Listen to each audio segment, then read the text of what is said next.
you make your living being funny. When you ask me if I think I'm funny, when you guys come into this show and try to be funny, then you're coming into my territory. So I'm going to judge your funniness on this show. Because I know you're funny watching a Philly game with your friends. This show's not always about being funny. Right. We're not in your territory. The purpose of this show is not to be funny round the clock. Well, we're doing a bang-up job. We discuss the wrap-up show, and once in a while we'll crack a joke because it just happens to be there. Whether you think that joke is funny or not, you're totally entitled to. But we're not coming. I didn't get the memo. I didn't get the wrap-up show. You make it sound like we're coming in here trying to be you, and we're not. No, I don't think you're trying to be me. Can I say one thing that might frame the debate a little bit? Is it about that cunt reporter? Benji. If you say it again, I'm going to punch you in the fucking head. Seriously. Wait, what? You're not stop. Say, no, stop. I'm going to punch you in the fucking head. What? All right, stop. Wait, why is that the worst thing that's the thing that I want to say is Are you retarded? No, Then just fucking listen. I don't understand why that would get you so mad. Well, because you're trying to be funny and you're not being funny. Is that the part that's getting you mad? Yes, the wrap-up show is not about being funny. I mean, unless the you're thing Artie. I was going to say is it's Will, try saying it. See what happens. If funny presents itself, did you hear Gary? Then you try to be funny. Well, I guess what I wanted to point out is, like, if you're going to lie, obviously as a comedian, your premise is it can go anywhere from exaggeration to all-out lies for entertainment purpose. So if you're on the radio, I think it's akin to that on some level. So I guess the definition of a lie in terms of it affecting your friendship has to be defined as something that's hurtful to you or the show. In your person. See, in other words, if you agree with what he just said, and I do, then being offended by anything I say on the air has to go out the window, because something on the air could be anything. If I ever come to you in your office and say, Gary, listen, I'm not on heroin, man. I promise you. Did I ever say that to you, person? No. And then, because that I'd be a little more insulted by. When I'm on the radio, like Greg said, I'm trying to be entertaining. So for you to take anything I say on the air as gospel and to be offended by it is a little retarded. So hold on. When you talk to us off the air during commercial breaks about your experiences at the Shrink, should I know the difference? And you did. Howard said, you go to the Shrink? Oh, you mentioned whatever. Because I did go to the Shrink a couple of times, and I talked about my experience. Even that number, did you go 1.5 times? I didn't make up stuff that didn't happen at the Shrink. I went about 2 times, and I told Howard what my opinion was of it. So you asked your Shrink if it was okay for you to drink, or you told your Shrink you were going to drink? Yeah, that's the last time I went. I told him I had tequila, and then I. So in your second visit, you told him. Yeah, it came up pretty quick. No, and I'm not. I didn't say that to defend Artie. I'm saying. Thank you, Greg. I'm saying it to point out that there may be things that you've said to Gary off the air, and it seems to me that in terms of anybody that you have a relationship with off the show, they can be angry about a lie that affected them in some way, right. But I don't know. I'm unclear on how that affects what he says on the air, because certainly Howard may not have a small penis, and Dean Martin didn't really have a drink in his hand all those years. There's certain things. Greg, I swear to God, I don't even know what you're talking about. No, I got lost, and I'm why do I know what he's talking about? I don't know. I'm stupid. You have a problem with Artie lying, right? And it affects your friendship, correct? Yeah, okay. No, I don't think think so what I'm saying, wait, hold on, Will. I'm just trying to clarify this so we understand this. What I'm saying is a lie versus comedic license is something, and I'm not defending Artie, because if he did lie to you off the air, then that is wrong, and that's something that he has to address. Artie not going to the Shrink was no comedic license. It was just him lying. No, what, we didn't laugh about that on the air? That didn't create an hour of material? Did it create material? Yes. Did we laugh about it? No. Yes, we did. Howard laughed about it. What he's saying is, if you're going to admit that sometimes while I'm on the air in that forum, I'm trying to be funny, you can't take anything I say as gospel. And to be offended by it is stupid. If I come to you off the air and say something to you that's a direct lie that really betrays you, then that's a different story. And that's never happened, and I've never done that to a friend, and I will never do that ever in my life. Artie, what about when you called me and gave me a 20-minute speech about how you couldn't come to my wedding because you couldn't be around drugs and alcohol? That's the truth. No, because your shrink told you couldn't do it. Listen, and then you went in there and said you didn't want to come because you didn't want to go because whatever. Because I was trying to be funny, and I said I don't want Artie, to go to that's the truth, and I don't care. You're not offending me. That's the truth, though. Well, I didn't want to go because I didn't want to drink at dinner. Same reason I didn't go to Fred's party. I don't go to things where if I think I'm going to fall off the wagon. But I think you were at that point. You were still doing heroin. Well, I wasn't. I was not. I was on the heroin wagon at that point. And how would you know anyway, man? Because exactly. It's all speculation. Because shut up about it. On the wrap-up show, don't talk about shit you don't know because you're going to get in a bad area. On the wrap-up show, and again, I asked you 2 weeks ago, Artie, how long were you on heroin? You said off and on from the end of August till December. Off and on. Well, Will's wedding was in September. September. What does off and on mean? But how do we?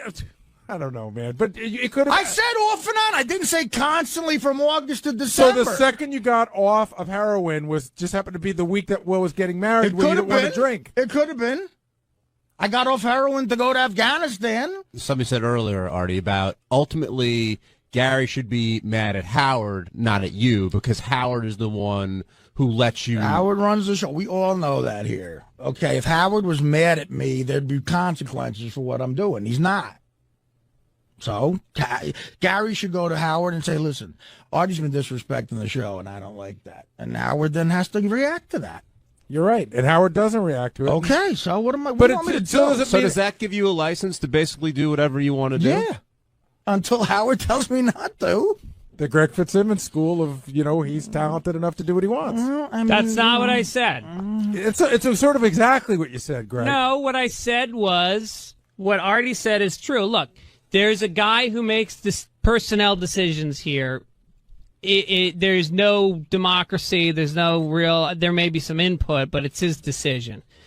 Do I think it's a good idea that Artie's in bad shape and he's still on the air? That's not for me to decide. I think that it's an issue that, But when you were here, you said, listen, you take what you get. Artie's a talent. And why are you insulted by that guy? No, you are a talent. Okay, and you're not. He said because you're a talent that you are held to a different standard, and I am. Which you are. But then he went on to say, I get paid more than other people here, too. Why do I get paid more than people? You should be able to do whatever you want. You should be able to do whatever you want. Pissed off that they don't make the same amount of money You're missing the point. I didn't finish the thought. No, but you're adding your own thought. I'm not adding it. You said it. No, I did not say Artie should be able to do whatever he wants. You added that. No, you did. I ended at Artie has problems. He doesn't always come in on time. Howard doesn't have a problem with that. So apparently those are the standards for Artie. Not set by you. But I've been late 10 times in 8 years. I didn't say it was good. I didn't encourage it. I didn't say. But it's not true because your exact example was that you worked on a show and that you came in late because you wrote jokes that got on. And you know what? It wasn't right, but fuck them. Well, guess what? If I'm doing a monologue every day, I'm keeping the guy who writes the funny jokes, not the guy who's here on time who sucks. Gary, you're assigning a cause effect to that wasn't there. I didn't say, fuck you, I'm coming in late and leaving early. I came in late because I was really unhappy. And when I was there, I worked really hard and I got a lot of shit I think the exact word was like tough shit, I think. No, that was not the exact words. I defy you to show me that on the tape. See, you're offended by him acting like a producer. You're offended by what he just said because you have animosity probably towards funny people because you want to be one. But clearly that's what's going on. You're offended by him. There were a shitload of funny people before you got here, and they didn't offend me. Yeah. Oh yeah. Sam Kinison never offended you. No, he did not. No, he did not because he didn't work for me. Right. He did not. He never offended me by his behavior. Okay. But that's the Jackie never annoyed you. No, because Jackie took the show seriously. Oh, okay. Jackie, who fucking walked out on a contract. Pick your fucking battles, man. Yeah, no, it's not a different story. That's not disrespecting the show. No, but I was offended by that. Okay, what you just said was wrong. You said someone else did offend you in history of the show. Yeah, he didn't do it on a daily basis. Neither am I, Gar. I've offended you on a daily No, that's basis wrong. for No, 8 you're years? wrong. You're wrong. It's not a daily basis. You're right. Okay. You're right. I'm right about But it's everything, more. apparently. It's more. Whatever. Gar, listen, let me tell you something. If you're fucking Ellen DeGeneres or Jay Leno, and there's a guy that writes jokes that get laughs every fucking time, but he's always an hour late. Sometimes he falls asleep, blah, blah, blah. But there's another guy who's on time every day, who looks neat and never has a problem or a drink in his life, and everything sucks. Who are you keeping at hiring time? I don't know, because I've never been in that situation till now. If you don't know the answer to that, Gary, then you're a dumbass, stupid motherfucker. Thank you. You keep the guy who writes sucky jokes. Wait, don't name call, because this is. No, let him name call. This is how he feels. There's a disconnect between, because you have been in that position. You have the man standing next to you is late a lot, and he works for you, and you haven't fired him. Why? We threatened to fire him, But you haven't fired him. It was very close. But Benji why will did tell you keep him? We gave him one more chance. But why? You wouldn't give that same chance to somebody else. That's any job. That would be the fucking cashier. That's not true. point. That's not true. That's my point. Well, but which that's one not am I true. listening no, to now? because Benji writes funny stuff. That's why he's there.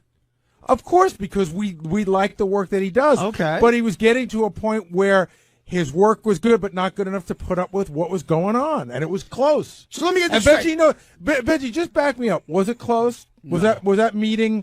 No. You were not afraid in that meeting? No. Are you being honest? Yes. Fire him, Gary. He's It's being not honest. Gary's decision. It would be Howard's Exactly. decision. That's the other point. Robert It's not Smigel. Gary's decision. I Robert said it. Smigel, who's like one of the greatest TV writers in history, now does occasionally TV Funhouse on SNL, which is like a 1 minute, 2 minute short film. He used to have to show up at 7 in the morning, say it till 4 in the morning. Now he's got the respect and the luxury. Now, I think the problem is he's not saying fuck you to Lorne Michaels. He's saying, this is what I want to contribute. If you want it, that's fine. And Is he a full-time writer there, or did they just expect He him to- was. But is he now? No, he gets to do what he wants because he's that good. And I'm not But saying is it- that Artie gets to do what he wants. What I'm saying is that is the criteria for Howard keeping him. In the same way that the criteria for you keeping Benji are that he's providing something that you guys need. No, but- and whether or but not he Greg- does it late or early, it doesn't matter. And Craig, honestly, Artie- listen, I don't get to do whatever I want because I'm not late all the time. I'm not absent all the time. We're focusing on stuff that's the minority of the time. Yeah, but you're contradicting yourself, Artie. You do get to do what you want. You just said it. If Howard told you to stop doing this, you would stop. So you do get to do what you want. No. You think if I came in late every single day of the fucking week, or if I was really out 2 days a week, Howard wouldn't eventually get rid of me? I mean, I don't get to do what I want. I don't want to be here every day at 6, but I get my ass here 98% of the time every day at 6. That's disrespecting the show. And when I get here, I'm always ready, and I'm funny, and I'm honest, and I tell stories that are embarrassing, but I think they're funny. I do what I got to do. I do my job. You know, I used to go to the Tuesday meeting all the time. I don't do it anymore. Howard doesn't give a fuck because it doesn't affect what I do on the air. I mean, you know, that's just how it is, man. I'm sorry if you feel like, I'm getting special privileges. Nobody is knocking your ability on the air. Exactly. I don't think that's what's the question here. I think, Howard shows up for the beginning of the show and he leaves at the end of the show. He's the guy we all follow. Everybody else here does that. You, on occasion, haven't done that. And when Benji walks in 3 minutes late... And Benji's not late all the time. No, he's either. not. No, he's not. And again, me and Benji are here over 90% of the time, on time, and we don't take days off 90% of the time. And we don't do heroin. That's just how it is. You're making it sound, when you have these conversations, you're making it sound like I'm out half the fucking year. That's not the case, man. I didn't say you were out half the year. Yeah, but that's what it sounds like to someone who's listening. It sounds like, okay, we don't care if Artie's out all the time or if he's late all the time. That's what you say. Well, Sometimes you don't hear what you say. Well, because I'm a fucking dumbass. Well, the other thing that you're up against... You didn't. No, you're not a I'm dumbass a big guy. old fucking You dumbass. didn't answer that question honestly. You didn't. You would fire the guy who writes the shit jokes. You know you would. You didn't want to answer it because you don't want to agree with me on it. You would keep the fuck up who writes good shit because you got to go out there and say it. That's what makes the world go around. Babe Ruth fucked whores all night. He hit 3 home runs when he was hungover. That's why they didn't fire him on the Yankees. Pat Kelly did that a couple of times. All right, look, you're not Babe Ruth, so fucking shut up. I know, but I'm saying, but I'm using an analogy of like I whatever. To hear, for some reason, Howard thinks I'm good enough not to fire, but based on what I'm doing. But I think what we're coming from is, Gary, there's two levels that you are not happy with Artie's lying, Artie's work ethic, or whatever. One is personal, as a friend, and part of that is concern that, as much as you guys are angry, I know you love Artie and you care about him, and that you're concerned I don't know about. the funny thing is, I'm not even sure that Artie knows that anymore. No, he doesn't. Artie is not in a great place. By the way, this is the first time you've ever said to me, and again, it's on the air, that you would truly think I've been disrespecting the show for the last 8 months. You never pulled me aside and said that. You said it now. I mean, you never pulled me aside and said that, Gar. I don't know that it's my place. It's a feeling I have. You're the producer of the show. Why would it be your place? But you're right. At the end of the day, it's Howard's decision. So if I feel that way and he doesn't, then it's not my place to say it. The point is just completely moot here, then, because it is. If you pull me aside and said, "Oh, listen, I think you're disrespecting the show," that's what a friend does.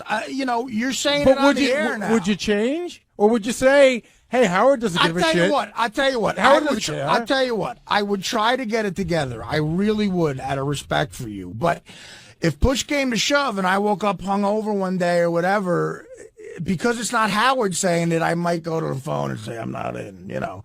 But look, I'm enough of a fuck up to where I have lost jobs. I've made those decisions before.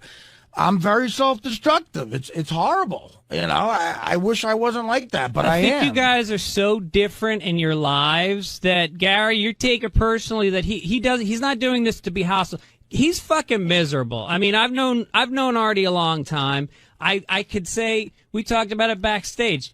I said it on the air. I'm going through a bad time. I'm not happy. I look at Artie. He does not. You haven't seen happy to me in a long time. I haven't been happy in 20 years. So he's not getting off on coming in late and being a fuck up. And I think the party that's concerned about Artie, and we all are, is reacting to it. Quite honestly, almost like on intervention, when you see a family member, somebody who cares about someone with a disease, and they can't control it, but there's that guy, but then there's you as the boss on the job. But at the end of the day, here's the thing that's really funny. I am not Artie's boss in any way, shape, or form. And Artie's called me that for years because at the end of the day, I can't fire Artie. I can't tell Artie what to do. I can't tell him where to be. It all comes from Howard. So I'm really not Artie's boss. I'm just a guy who produces the show, who can direct Artie. Hey, Artie, we're all going out to Vegas. Be there by this day. And look, I don't tell him what to do ever. Here's the other thing. Have I ever come to you and told you what to do? Never, Gary. No, because I don't have that power. But in the beginning, you were the guy.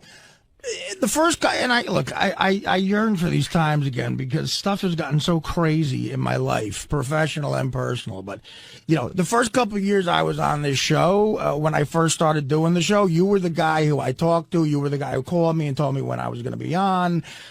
You were the guy I grew up listening to. I do have respect for you as a producer of the show. As years went by, you get familiar with something, and it breeds contempt. It breeds contempt, but I think contempt's a bad word here. I just think it breeds, for me, complacency, and I see how it operates now. Instead, I'm not just the fan or the comic who sits in every once in a while. I see how the place really operates, and I see, it really is all Howard's call. And, look, there's been times in the past, Howard sat me down and said, he did research. He found the shrink. He went out of his way to find the shrink for me, and that was 5 years ago. I still haven't called the shrink. So in a way, I'm not doing what Howard tells me to do either. Because Greg's he didn't tell you what to do. He suggested. That's a big difference. Okay, but still, when a guy like Howard, who you respect, suggests that, you might at least give the guy a call. I've never done that, and that's a little. He said he's been disrespected by that, but Greg brings up a point, and Will said this on the air too. He was mad at me, but you know what? He's 100% right. The bottom line is, I'm a miserable fuck. I'm miserable. I don't like being this miserable. I hate it. I'm not a happy guy, and there's people in my life that catch those effects from me not being happy. Personally, women I've been involved with, especially, recently, and in my work life. I'm miserable. I don't like that that's true, but it's true. What would make you happy, Artie? I don't know, man. I have no idea. I don't know. If I knew, I'd do it. I mean, you're a huge success comedically. I assume you're doing very well financially. In one area of my life, I'm successful. I've lived out a lot of dreams in show business, and I have a lot of money. I do. Good money for me. But that's one piece of life's puzzle. All of the rest are a complete mess. It's a mess. It's it's just a... it's just a mess, man. What can I tell you? Health, drug addiction, depression, loneliness, everything, maybe overstress, overwork. It's just how it is, Greg, the other thing at the core of this with Gary that I think you're missing is that Gary really, really cares about Artie on a personal level. I just said he loves him. Through all this anger, it's because he loves him. And when you know what, if you didn't like somebody as much as I like Artie, you couldn't piss me off the way you can. Exactly. Well, you couldn't. Why? And I feel the I'm same sorry, way what about did I- you, what did I pissing me miss? off. Like if someone said, like the point I was trying to make before, if Ralph had said that on the air, I mean that's Ralph being Ralph. I don't care. But yesterday, that fucking ate away at my stomach when I heard that. Fat joke, man. No, I mean, look, I've been sober for 20 years, minus a year and a half. Bullshit, when I turned that's 40. a lie. When I turned 40. And I look at Artie and I can relate to that he's running away and he's hiding, whether it's drugs or whether it's food or whatever, and there's nothing left. You're worn out. And that's for sure. I'm burnt out. You're burnt out. And you're showing up to a show every day, and you're working most weekends. And to truly recover and get sober, you need time to go do that. And until you do, you're not going to feel anything good. Listen, man, you know how fucked up it became? It has all become so fucked up. When I was 24 years old, driving a cab and parking it outside the comic strip to run in and ask a guy to watch it to do a 20-minute set. Do you know how much I would want of Kill to do a roast on Comedy Central? You know what I mean? Right. And last year I blew it off. I blew off a roast. I was on a phone with a guy telling me he'd send me a private jet to go roast a guy who's a friend of mine. What happened, man? What happened to the guy who was 24 who wanted that so bad? I don't know what happened. It's so depressing to me. Well, I know what happened. And when I think about that, I get insanely depressed. I think you got it. You got what you wanted. Are you beyond where you thought you'd be when you were the 24-year-old kid? Look, everybody. I think Greg will attest to this. I mean, everybody. I think I wanted to be Jim Carrey by now. Okay, but of course. But look. If it ended tomorrow, I could put a spin on my career where, you know what, I made some noise and I'm very proud of it. I wouldn't be disappointed, but of course I thought I'd be like everybody else. I thought I'd be Adam Sandler or Jack Black or Jim Carrey or something. I thought I'd be a movie star. Hey, Art, beyond yesterday, what Gary said, what Will said, has something else been going on the last couple of days? Because you do seem like, has it been like some sort of hell? There is something that happened in my personal life, yeah, that was a really bad, shitty thing to hear. It's you want to exploit it? Right, of course, right, exactly. Do I want? You know what? No, part of me does want to say it out loud, but it's something it's really, even for me, a no. Can I just ask this one question? Personal or professional? Personal. Okay. Personal. So, because it would affect a couple other people. But really, and everything, no. But here's what I should have realized years ago is, every story I tell affects other people in my life. So, that hasn't been great that I've been so forthright, but what are you going to do? The past is the past. Well, I feel like again, talking about addiction, you're stuck because the once you become addicted to something, your self-esteem goes away, and your ability to step back and say there's someone beneath the money and the gigs and the success, that underneath there, this sounds corny, but underneath there, you used to know that there was somebody that was worth fighting for. And right now, it's you feel empty, and so the only thing that's keeping you going is this stuff that's actually working against you. It's funny. You talk about, what we used to be and stuff. I bring this up to Greg all the time. The first time I ever met Greg, I was probably like 27 or 28, and we both did a weekend at the old Catch a Rising Star, the one that was on West 28th Street off 8th Avenue. Yeah. And I'll never forget this because my family was there, and the lineup was Greg, myself, Jim Gaffigan, and Ray Romano. Right. So I had done a year on Mad TV, and Ray Romano was saying to me, what's it like being on the TV show? Do you like it? I said, well, no, I hate L.A. because he had just shot his pilot. The pilot got picked up. And I said, do you like it? He goes, I remember him saying this. We all made about $500 that weekend, right? Yeah. And Romano needed the $500 bucks, and by this time he was already 40 and had been on the, stand-up circuit for a while. And I remember I was like 28, and I said to him, do you still like this after all these years? Like, are you psyched? He goes, well, I'm psyched that I'm getting something that might get me off the road. And I said, what do you think of this show? And he goes, I hate the name. He goes, the name I want to throw up over, but they love it. And I said, who else is on the show? And he said, Peter Boyle. And I can remember the one, because I had such a bad experience in L.A. I was trying to say something to cheer him up. And I said, Peter Boyle, man, that's the best. I love Peter Boyle. He goes, yeah, he's funny. He goes, but I think I suck on it. And he thought he sucked on it. He thought the show sucked. He thought everything sucked, But isn't that the nature of most comedians? Yes, that's the point I'm trying to make. Like, now he's a billionaire, and I think if you, and I think if you talk to him now, he still thinks a lot of things suck. But at least, he's got kids, he's got a wife he could look at. I don't know.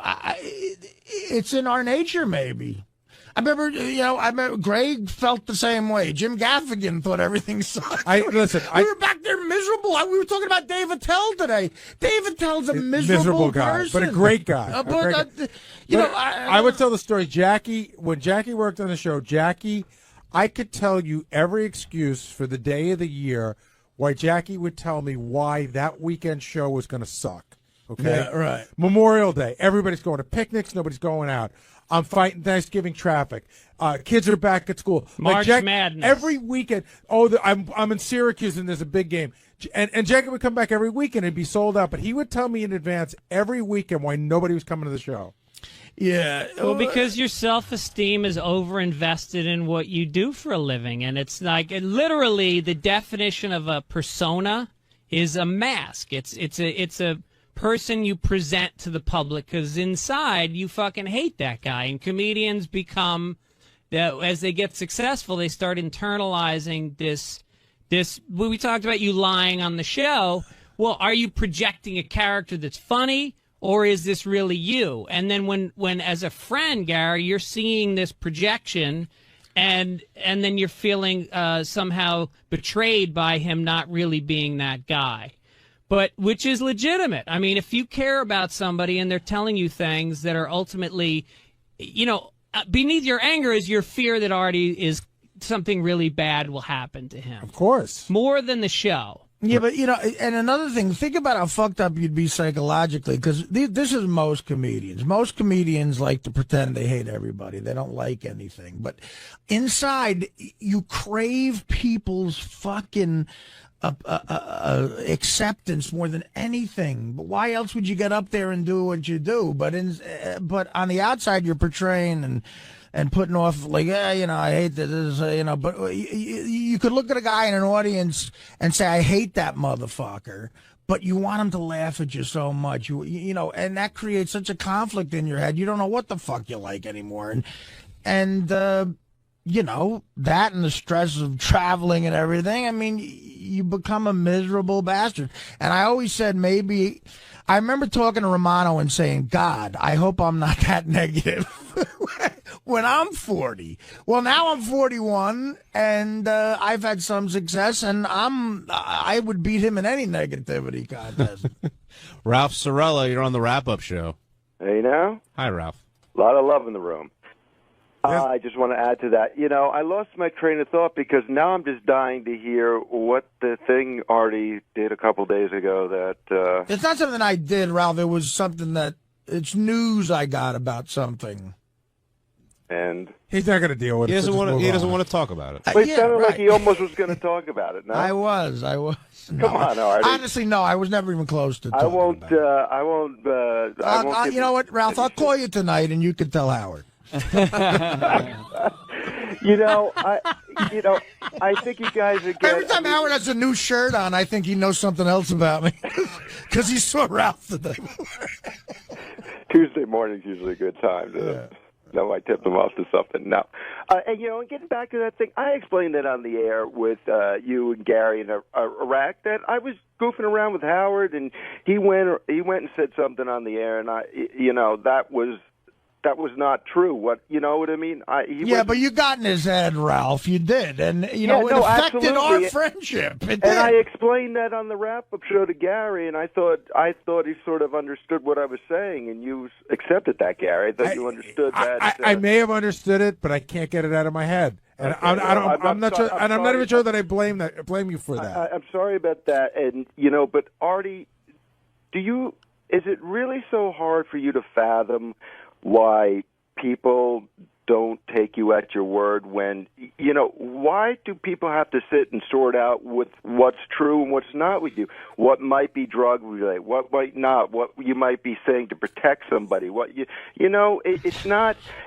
And my point was when you were telling that story on the air, and I think what everybody said and made the point, and Will made this point too, and he's right, maybe Artie's just making up a story for the air because it sounds good. All right. Well, and who cares? If that's really how you feel, then how could you judge my life on any level by stuff I say on the air? If it's all just bullshit and all just for comedy, then you really would have to put that aside, which is hard to do. Put that aside as if it's a scripted sitcom or something, and then just base how you feel about me by everything I say to you off the air. That would be fantastic. But that doesn't happen on this show. It doesn't. Right. You don't say that. You don't think there's a lot of gray area and confusion with what's real and what's not, just in general on the show?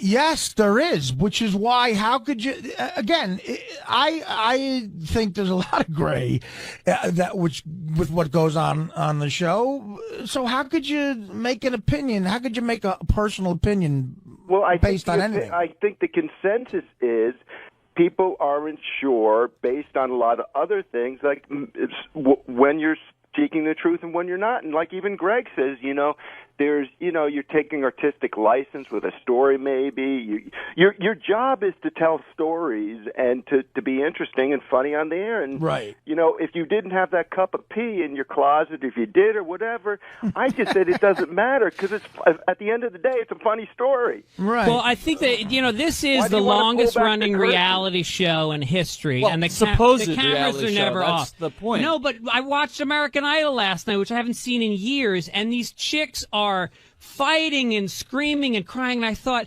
people don't act like that. This show raises the stakes. I think you've talked about it. There's times where you might be experiencing something, you might actually push the envelope just to see if it becomes a story on the radio. It spills over both directions. And Howard, and I'm not judging him on any level for this because he's a showman before anything, but Howard encourages that behavior from all of us. When John used to come in and rat on people, Howard loved it. He's not going to get mad at John the way the guy was who he ratted on is. So, look, it's a great I think it's like a great human experiment here. And Howard completely encourages all that. Sal running into the mall and making an announcement. The best example of that was after you guys had this fight, this morning, you saw that smile on Howard's face. Of course, and he loved it. He says he loves it. But on any other listen, Howard. The brilliance of what Howard did here is he's created a show where even rejected bits that he hates could become funny within the context of the show. Like if Sal pitched something comparable to the Nick Gers thing at a meeting at the Tonight Show or at Saturday Night Live or wherever, they go, no, we're not doing this. And it would never see the light of day. Howard's created a situation where it can see the light of day by Howard goofing on it and all of us goofing on it. So Sal then goes in his head, look, I should do something like that again because it was just an hour of funny shit. And you know that's how he thinks. And you know when he has to make that judgment again, he's going to go for it because Howard, it's rare that Howard rejects something. Because Howard's going, look, this is all interesting. It might be interesting for the audience to hear why I rejected this. So I'll play it and get their opinion. And that's a rare thing. That doesn't happen a lot. Yeah, and you know, you're completely right about there's a lot of misdirected anger that goes on around that show. And if you're Gary, if you're mad at Artie for disrespecting the show, you know that's on Howard, not on Artie. That's my point. Howard lets him do whatever, you know, Artie's going to do what Artie's going to do. Well, Artie can attack people and get away with it. And we all, thank you. Yeah. And we're all hypocrites on this level. Where if and I put myself in this category. If we're mad at somebody for something that Howard clearly does himself, we won't yell at Howard about it. We'll yell at the other person about it because that's it. I mean, you know, that's just how it is. That was the point I was trying to make with me spilling the 𝗙C that, you know, there's times where you've been mad that you're picking up Howard's toothpicks and shit. You could have easily said that to him, but you're not, you know, because, you know, we all do the same thing. And that misdirected anger, I think, creates a lot of frustration. And then when there's someone you feel it's all right to yell at that isn't Howard, you just go crazy, you know, because we get nuts. I don't know. I mean, it's almost like the banking crisis now where these CEOs are still taking $100 million bonuses. Meanwhile, they drove the company to the ground. And it's a little, not that you're driving this company to the ground. I mean, it's actually good entertainment. Somebody is. Let me set my stock price. It ain't me.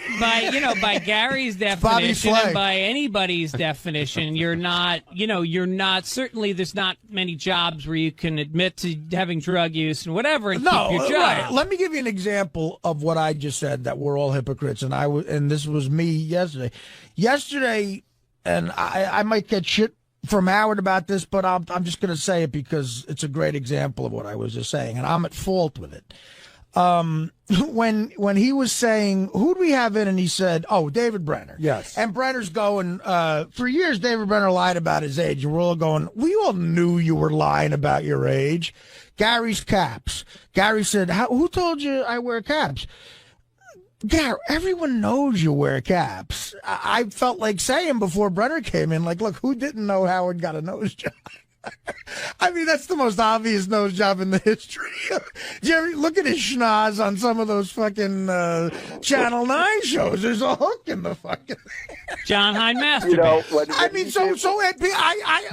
Listen, as a fan, okay, as a fan, when I came in here and met Howard, I'm like, my God, that's a nose job. I mean, wonderful nose job. I can remember being at Dag Hammarskjöld Plaza. I was 2 feet from the guy. His nose was extraordinary. You could have caught fish with the fucking thing. And and look, he's a guy who, like all of us, has some vanity. He got some money. And it's a great nose job. His nose, he looks like a 𝗪𝗕𝗄, for Christ's sake. But I felt like saying that, and I think that would have been funny to say, but I didn't have the balls to say it. I thought he'd get mad at me, and I didn't say it there, but I said it here, and we'll play it Monday. And Garrett, based on what Artie just said, when you guys think Artie lies about the drugs, and then you extrapolate it to Artie lies about everything, when Howard kept that quiet. No, Wait, that's not what we said, or Gary this said. This is what happens, Benji. That's not what anybody said. Yeah.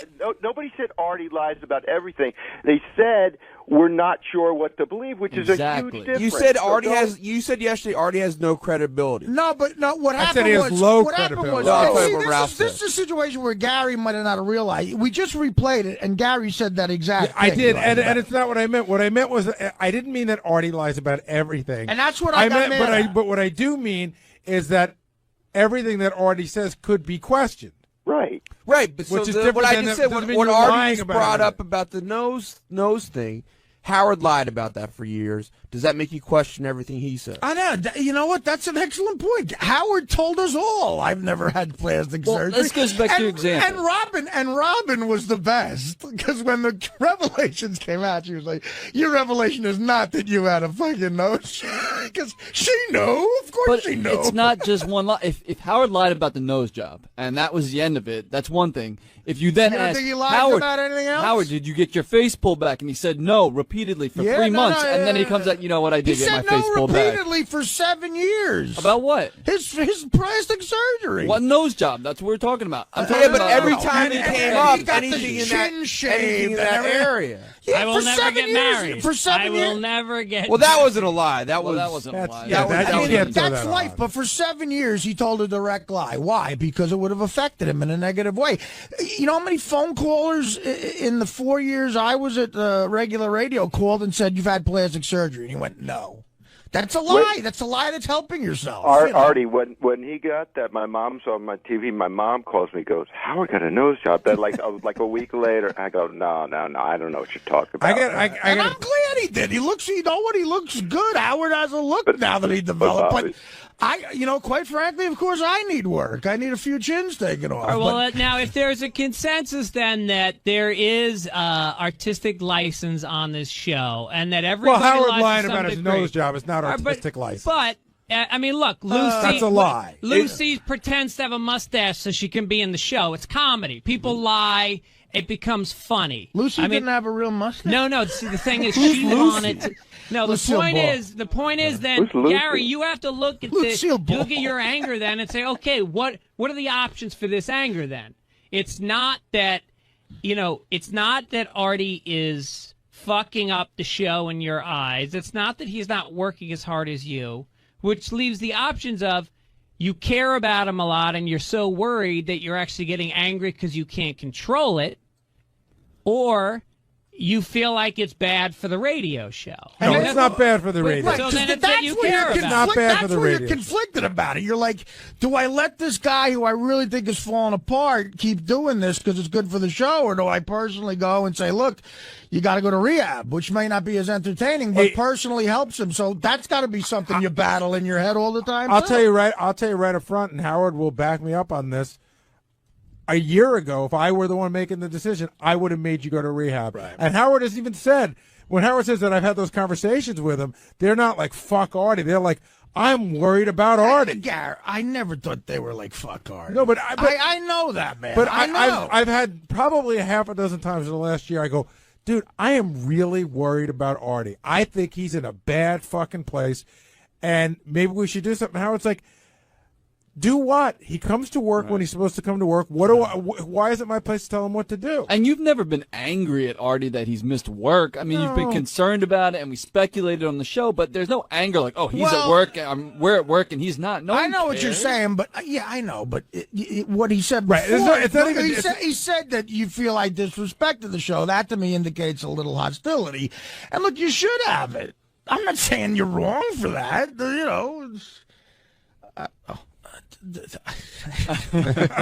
Ralph, hold on. Mark in North Carolina, you're on the wrap-up show. Mark, are you there? Yes. Good morning, guys. Hey, how you doing? Good morning. Hey, first off, everyone loves Artie. I love you, Artie. Big thing for me, two things I noticed from a fan's perspective. Number one, when Artie gets really mad with anybody, with Teddy, and today with Gary, he brought up the money situation. And when Artie released that boiling point before he throws something, it tends to be about money. And I think obviously when Artie first got on board, he didn't think he should make as much as Gary. but after all these years and all his success, there still seems to be something he pokes fun at with Gary. I don't think it's a situation where he's going after Achilles' heel, like with the whole Afghanistan trip. I think there is some truth to that. And secondly, for Gary, my only thing was Artie missing time. I believe it's with Howard as well. It's on Howard, but why don't we have someone to fill in whenever he's out? And I'll listen to that. Thank you. All right, thanks for your call, then. Well, I'll answer the back end of it. I think that when Artie's out, I don't think Howard feels a need to fill the spot. I think it's just like when Artie's here, he's here, and when he's not, he's not. And it's also not like I have a guy who lives around the corner that I'll call when Artie says he's not coming in. The show was #1 and the greatest show ever when I grew up, and no one talked but Howard and Robin 90% of the time. The show would be fine, but it's not my decision. You could have any, people could sit in there. And does that worry me? Yeah, it might worry me a little bit, but I don't think. You see, you got to realize if Howard's having some stranger in there, and I get what he's talking about, he's got to. He's going to feel the necessity to interview that person, to pay attention to them, to learn about them, and he doesn't want to do that. That takes away from the show. It's annoying, I would assume. And Artie, do you always go to the money before throwing something? Was that call right in speculating on that? The one time that I've thrown something, or the 2 times, did I go to money right before I threw something at Sal? No. Well, he's 50-50. But that was a weird shot you took at me this morning. Yeah. Well, look, because then I don't. Here's the funny thing, Artie. I swear on the life of my children, I don't know how much money you make. I don't know that. But I know how much you make because of a mistake here. But I don't know that you know that. I know you think you know. Let's write down how much we make. Yeah. It's a mistake. How much Gary makes? I make $50,000 less than you a year. So now you know. But I don't know that. I know that you just said that. I did the math because I know what you made. And this isn't drug related, so you can believe I make $50,000 less a year. I genuinely don't know the answer. Although I was on drugs looking at your chest. All right, I got to get out of here. I got to go see the book. Well, the money thing always comes up. Like, I've been to therapy. But it's not an issue for me, but apparently I'm saying if for I Artie, make more than Artie, then it shouldn't be. If his identity is, like I said, so much in your career, that money represents everything you've given up. Happiness, personal life, relationships. So when it gets fucked with, it's a lightning rod. Listen, I've said this before. If I couldn't make the money I make on the road, I might be bitching about money here. But you know what? The fact of the matter is, I choose to do the road a lot and take that schedule because, honestly, out of respect for Howard, I don't want to be that guy. I don't want to be the guy bitching about money. Could you make the money on the road that you make if you weren't here? No, absolutely not. Or could you have gotten the book deal if you weren't here? No, I mean, you could have gotten the book deal. Look, that's not what I just said. That's not what I just said. But I'm saying that you make money here, but also no way, nothing. Listen, I think it's even worse than that. I'd be fucking driving a cab if it wasn't for this show again. No, you wouldn't be driving a cab. That's not what I'm talking about. I'm saying that the fact of the matter is I do have to fly to St. Louis one weekend, and I do that because I'd like to define have to. Do you have to? Okay, would you do what I do if it meant quadrupling your paycheck? Quadrupling your paycheck. I would, but if I got to the point... So that's what I mean. If I got to the point where it was making me miserable, which it clearly does make you miserable. I'd be miserable without it. I might rethink it. I might as well be miserable. I'll tell you what, I might as well be miserable in Phoenix. I'll give you a perfect example. I could... Look at that nose job. Oh, no. He's got to get it. Howard's outside the window right now looking at us. You know what it's like? It's like a kid with an ant farm and just watching his ants fighting. All right. Artie, can I just say one thing? He wasn't listening to this, was he? No. I'm going to deal with that Monday. I'll be fucking fired Monday. If I wanted to, I could continue to do personal appearances and probably make more than I did when I was at K-Rock. Yeah, but quadruple your fucking... No. I'm talking about, serious money. I mean, God, we're talking life-changing money. That's why I feel I have to. Right, but the flip side of it is what's also changing your life is how much it fucking bothers you. All right, but what if I know I'd be miserable anyway, sitting at home? Then you should just go and do the Well, gig. that's the thing. That's the problem. I'm miserable. I can't fucking. Sirius owes me some money here. That's what I'm saying.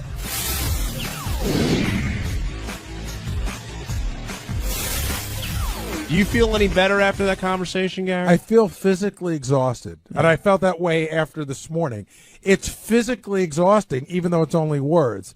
I don't know. I mean, Artie and I came to sort of, I guess, an uneasy truce. But if Artie wasn't here, I would have come in and I would have said, you know, is Artie dead to me? Well, of course not. I got to deal with Artie all the time. But I don't know that we fully made up. Howard said we made up this morning. What I hope will happen is we'll just, try to start over again. You looked like you were seriously. I know you looked like you were about to cry. Like no, I wasn't about to cry. No. To kill you. Well, yeah, right. Well, what's left unresolved to you? Like, in what way can you make this right? I think that what we finally came to here is that we both agree to disagree. He says, not telling the truth because he's protecting himself. I should understand all the levels of it. I'm saying I shouldn't. We sort of come to that agreement now, and I now will look at things in a different way when we talk. And you won't be calling him a liar on the wrap-up show again. No, not unless he's here. All right, we don't have a lot of time, so I want to get a couple calls in real quick. Tim in Pennsylvania, real quick. You're on the wrap-up show. Yeah, hey, guys. It seems to me, just listening to all this back and forth between Gary and Artie over the past months and whatever, that Gary just seems so jealous of the leniency that Artie gets because Gary's just been under Howard's boot for so long and he never got cut a break. That's not true. I'm not jealous of the leniency. There's just the rules have always been the same for everyone here, more or less, until Artie, when it comes to the whole be at work, be on time thing. Leonard in Texas, you're on the wrap-up show. Well, good morning, guys. Hey, Leonard. I got an answer to Artie's riddle. So, Gary, the answer you should have given him when he was saying, who do you fire, the one that's a bad writer or the one that has bad attendance? The answer is you fire both based on performance issues, and you hire somebody that is a good writer and dependable. It's hard to do that with the word manipulator like Artie. That's an addict's trait. But that's the answer. You fire them both. Yeah, it's not always that easy, and sometimes you do put up with bad behavior for a period of time if it's getting you what you need. John in L.A., you've got the last call on the wrap-up show.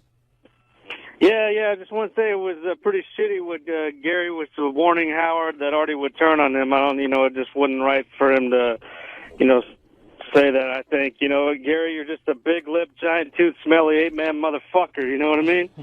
I do know what you mean. 70 countries, and then we have the international version. So we have like Germany's Next Top Model. Heidi Klum hosts that version. Right. We have Canada's Next Top Model. Mr. J from America's Next Top Model hosts that one. Do you hire all those people? Elle McPherson hosts the British one. No, I don't hire them. I sell the rights. Right. And then they hire whoever. But you own the franchise. It's like a McDonald's. You sell it to them. Yes. They go out and they produce it. And good luck to them. Yeah, exactly. If I own McDonald's, I'm not going to care who's managing it. Are there certain rules they have to follow? Like there's a template? Yes, if they use the brand, they have to follow a template. Has anyone ever been on America's Top Model and actually gotten a modeling career out of it? Oh, yeah, tons of girls. See, the difficult thing is in the modeling industry, you can be very successful. You can be on the cover of Chinese Elle and Greek Vogue, and nobody in America knows that. Right. You understand? The modeling industry is so spread so thinly across the entire globe. It's there were not very like few like you who became an international star. That's rare, and that's not necessarily going to happen anytime soon again, because the supermodel has now transitioned to reality stars and singers and actresses. When you hit fame, did you start hanging around with Cindy Crawford? No. No, you don't have other model friends? No, Rebecca Romaine and I were very close when we were modeling. Super close as models. Why are you no longer close? I don't know. It just I'm happens. in New York. Yeah, that's Do you just have normal. close friends? I love Rebecca, though. Every time I see her, it's just Do you like have a lot of close friends? I do, but they're mostly from high school. I see. Not the modeling chicks that you met along the way. Mostly from high school. You also started to transition into acting. Yeah, I acted. I hate when people call me actress. I'm like, I don't deserve that title. I did some acting. My daughters were in love with that movie where you play like a Barbie doll that comes to life. They love that movie. I must watch that 50 times. Yeah, life size. Life size, where I would sit there and watch that thing over and over again. Believe me.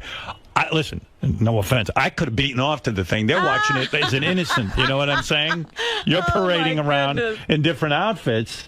I like it. I'm watching it with the kids, but I'm seeing it on a whole different level. So I perverted the whole stupid movie. That's disgusting. It is disgusting. I'm so sorry I did that. Will Smith's girlfriend for on Fresh Prince of Bel-Air. Yeah, Fresh Prince. You never had sex with him? No. Not with Will Smith? No, he never hit on me. Were you insulted? He was super... Why? What do you mean he never hit on you? No, he never hit on me. He was very, like... I wouldn't say paternal, because he's not that much older, but he was very, like, warm and... How odd is that? He didn't hit Are on you me. kind of freaked out when a guy doesn't hit on you? No. Will Smith didn't hit on you? No, he was married, Howard. Oh, I think they swing those two. Stop it. Well, he wasn't with Jada then. He was with his first wife. Oh, he definitely stepped out on her.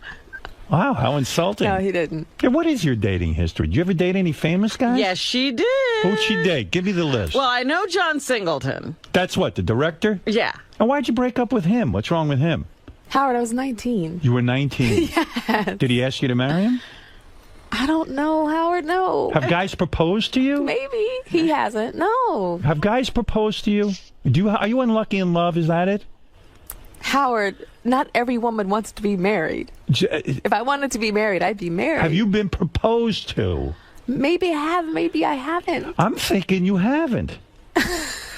Could you be a pain in the ass or something as a girlfriend? No. Are you sweet? I look strange because I haven't been married, Howard. Do you understand? If I was sitting here, difficult to live with? Howard, if I was sitting here and was divorced twice, you would be looking at me differently. No, I'm impressed with you.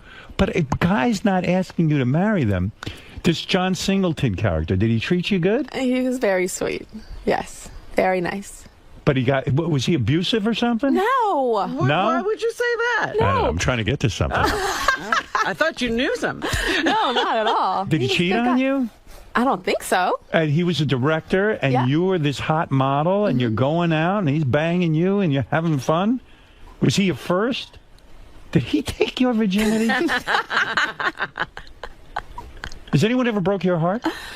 Howard, I've had my heart broken so hard that I've lost 20 pounds in like 3 weeks before. You should be the heartbreaker. I've done that too. I can't believe. Yeah, but I've been heartbroken. Who would leave you? Like hardcore. Like I had to like move into my mom's house for a little bit, and like she used to have to feed me with this one breakup. Who broke your heart? 𝗦𝗵cie? Did you date 𝗦𝗵cie of the Rangers? The hockey player? Oh, no, I didn't go out with him. Yes, you did. I went out with him, but not out with him. What do you mean? Like, I went out with him in public, and I went to a dinner with like 10 people, and people thought I So there was no him. romance? No. You dated Seal? Wow. Briefly. Will we stop this? What is this music? Seal broke your heart. Aren't you glad you didn't marry Seal? I mean, he's only had 2 hits. Oh, stop. He's not that good. I love this music. You went out with Seal. Howard. What? Why is that bad? Why are you embarrassed by who you went out with? Howard is so lovely. He met Heidi through you? I don't know. Did he meet Heidi through you? No. He did not. That was years later. It was brief, Who Howard. broke It was your brief. heart? Who broke your heart? It's been broken twice, like crazy, where I had to do, they're not famous, chicken soup, mama feeding me. Like, I wanted to run down the street naked in my nightgown. I'm sorry, that doesn't make sense. I wanted to run down the street in my nightgown. Like, anxiety, like, ah! These aren't famous guys. These are just regular guys. Just regular What guys. are they? They're like regular working guys. Regular working guys. So you give a regular guy a chance. Oh my gosh, yeah. I went on a blind date with a regular guy years and years and years ago. What regular guy broke your heart? I mean, why wouldn't a regular guy want to marry you? That's what I can't figure out. Because maybe I didn't want to marry them. No, but you say they broke your heart. Doesn't mean that marriage was in the picture.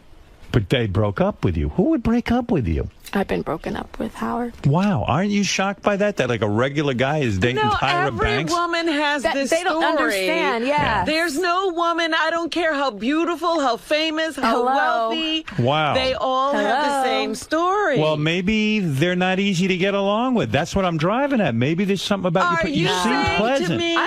I'm pretty. And you're But interesting and bright. Howard, Yeah, I mean, you're she's a saying, home like, run. Beth has never had a broken heart. She hasn't. Oh, she has. No, she hasn't. Absolutely, Oh, no way. she has. I'm sure she has. Please, look at her. I'm Who's sure going to she break has. up with her? Plenty Howard, of that's guys have not how it broken up works. with her, and you know it. No, they broke up with her after she had no inch. She treated them like they weren't.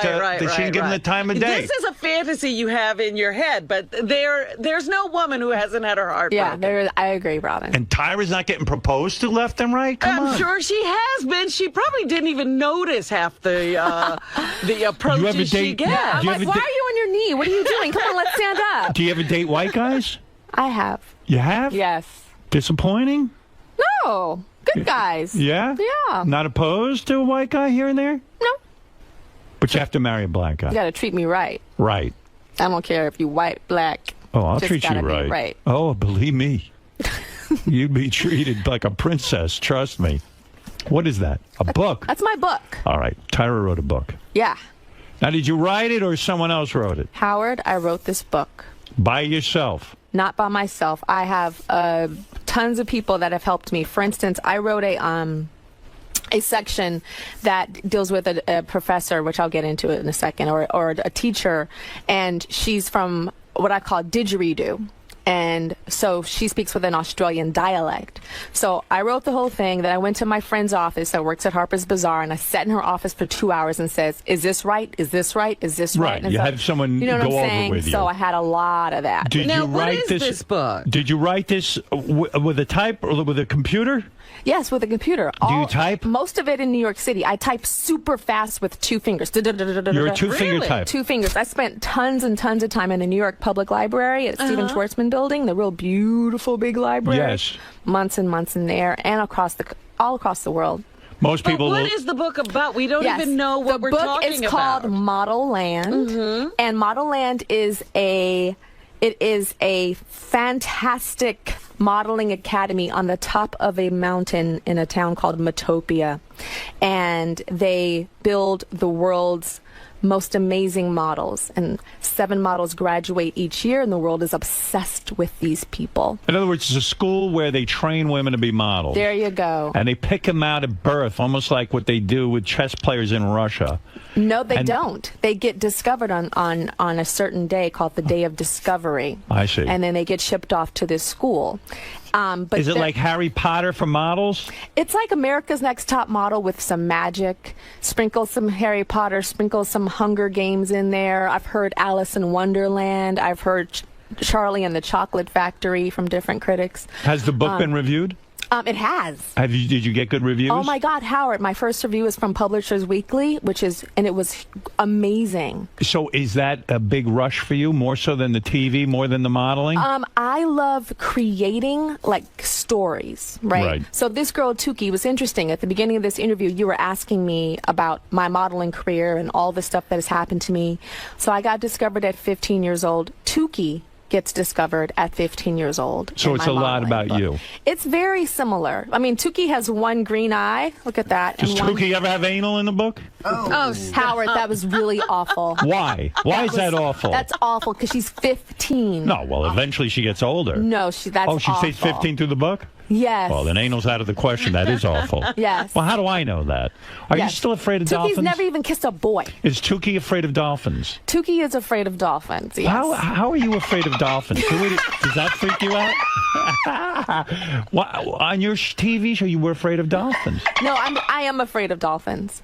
Well, how did you develop this fear, and when did you discover it? And why try to get over it? Who cares? When are you going to encounter a dolphin? Anyway? No, I wanted to get over it because I used to have dreams that I was in a swimming pool and dolphins were like bumping into my legs. And that freaked you out? It freaked me out. So you, on your TV show, you put yourself in a tank with dolphins? Yeah, I went to SeaWorld, and please stop this. Did it cure you? I thought it did, and I went on my show and like... You tried out. but then I started talking about it and I started crying on stage again. And then at SeaWorld, I was like, okay, I went through stage 1, 2, 3. Okay, let me like tread water with the dolphin, and the dolphin can do that tread water thing that they do, and I'll do it in front of them. And my guide said, I'm sorry, I can't allow you to do that because you're still a mess, and you could flail and like hurt the dolphin's eye or something. So I was a danger to the dolphin. I've read reports that you're worth $160 million, and then I've read reports that you're worth $75 million. What are you worth exactly? Down to the dollar. I would never in a million years tell you. Oh, you are a multimillionaire. I would never in a million years tell you. You could probably just retire from America's Top Model, even if you never did a talk show or anything else, right? I live very like frugally. I live underneath, which I always tell people to do that so that you're not at mercy. Right. Yeah. Yes. So I try to be conservative. And so do you see yourself now, because it freaked me out when you walked away from a hit television show. Yeah, I was going to say, why did you walk away from the talk show? Why would you I thought you were lining up to be like the next Oprah or something. This was the plan. We had a plan, and then you threw it all away. Well, that wasn't my plan to be Oprah. Yes, it was. So no, it wasn't. I'm telling you, that was your plan. You don't even know your own plan. It was not my plan. All right, what was the plan? It was my plan. I'd still have a talk show. No, I honestly, a lot of it had to do with my well-being. I wasn't well. So doing America's Next Top Model. Physically. You were run down from doing the show? Run down. Is it a huge demand on your time to do a show like that? To do both, it is. So you have, with a talk show, you have to do 100 and something a year. And it'd be different if I was just showing up, but I was the producer of that show, and so it was hard. In other words, you can't just walk in and they give you the topics and then you do it. No, you have to sit there and brainstorm and do things. Everything from promos to budgets and to everything to guests and research and. But when a show is successful like that, isn't it hard to finally pull the plug and say no? I mean, first of all, you were doing the show in L.A. You moved to New York. And then even the people moved with you to New York. And then supposedly they were upset with you because you canceled the show and they moved their lives and all that. Even all of that is a responsibility. Yeah, it is a responsibility. I always have a responsibility. No matter what job and what production I do, that is a responsibility. But I still have to think about the health. But at the same time, you have to understand that the television business was also not necessarily doing well because of 2008, because of the recession. Right. So it also didn't necessarily make the most financial sense to continue as well. So you were putting in a lot of hours. You said, hey, I'm doing very well financially. I don't need this aggravation of doing a daily talk show. And when you go to them and you say, I'm not going to do it anymore, do people try to talk you out of it? No, it was a conversation that we had with the production company. Right. Because it's a business for them too, so they're looking at advertising and dollars and the recession and everything, and so we just were they decided pissed to at you? continue. No, no one was mad. No. Do you miss it at all on any level? No, not at all. You don't. No. I kind of do miss interviewing people every now and then. It feels weird to be on this side, right? So I do like interviewing people. But you're not a fame junkie. You don't need that constant adrenaline rush of being out there. I don't need that. I'm a creative junkie. Right. And I want to build my business. And I'm going to Harvard now, so I have this you're obsession. kidding. I didn't know that. Oh. I still can't figure this out. You go to Harvard for 3 weeks out of the year.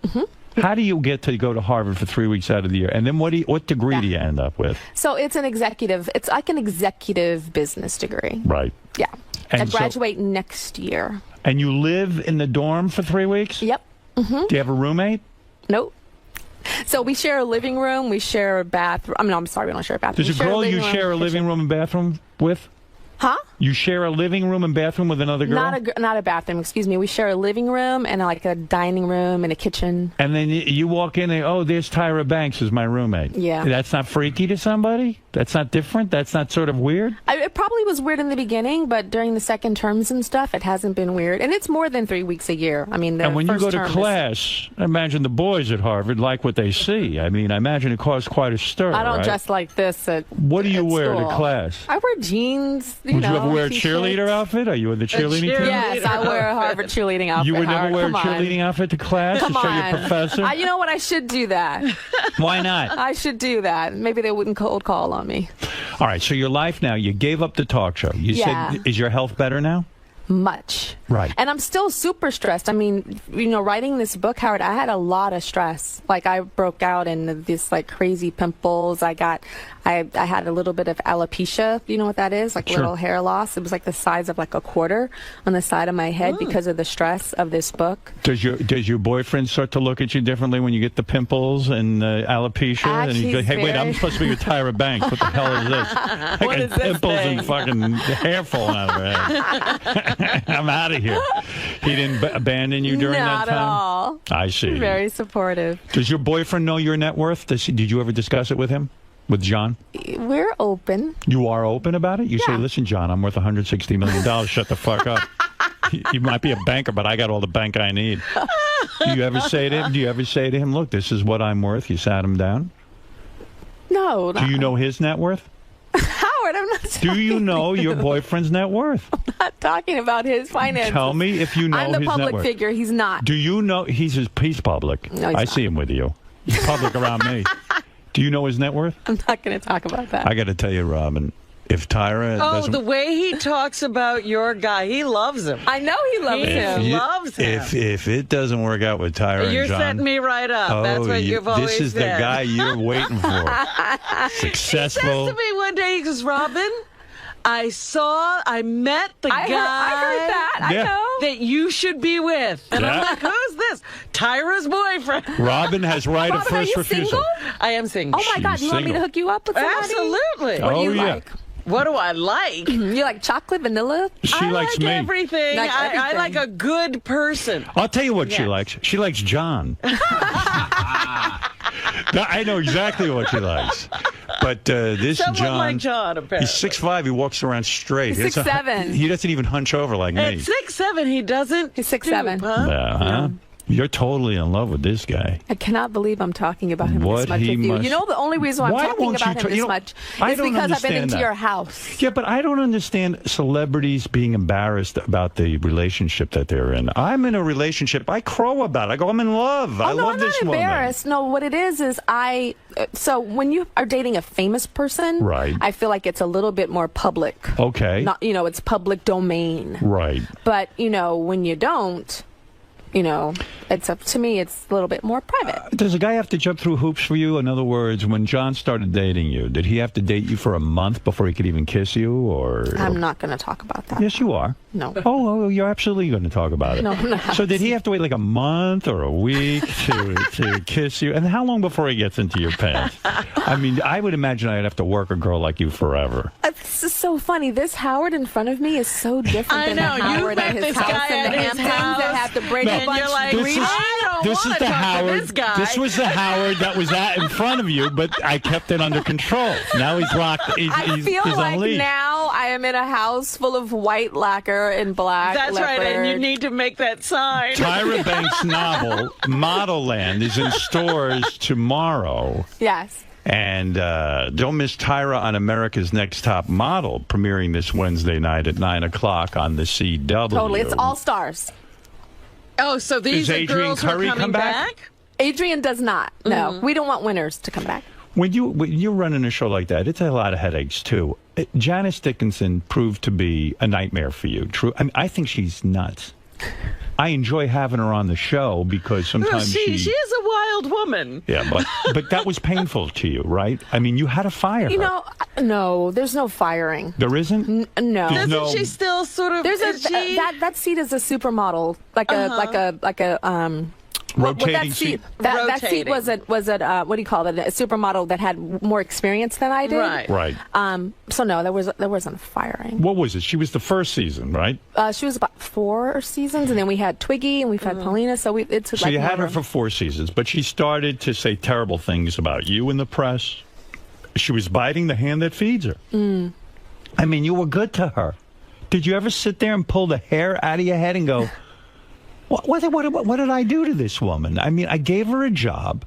Yeah. Well, no, the thing is, one thing my mom told me, my mom said, no matter what people like that say, you have to remember 2 things: that you gave them an amazing opportunity, and another thing is you have to remember that they are older than you and they were there before you, and you should never disparage them, no matter what they say. So that's what my mom That's the high road. But meanwhile, it causes you a lot of stress because she starts to... No, it doesn't cause me a lot of stress. No? No, I still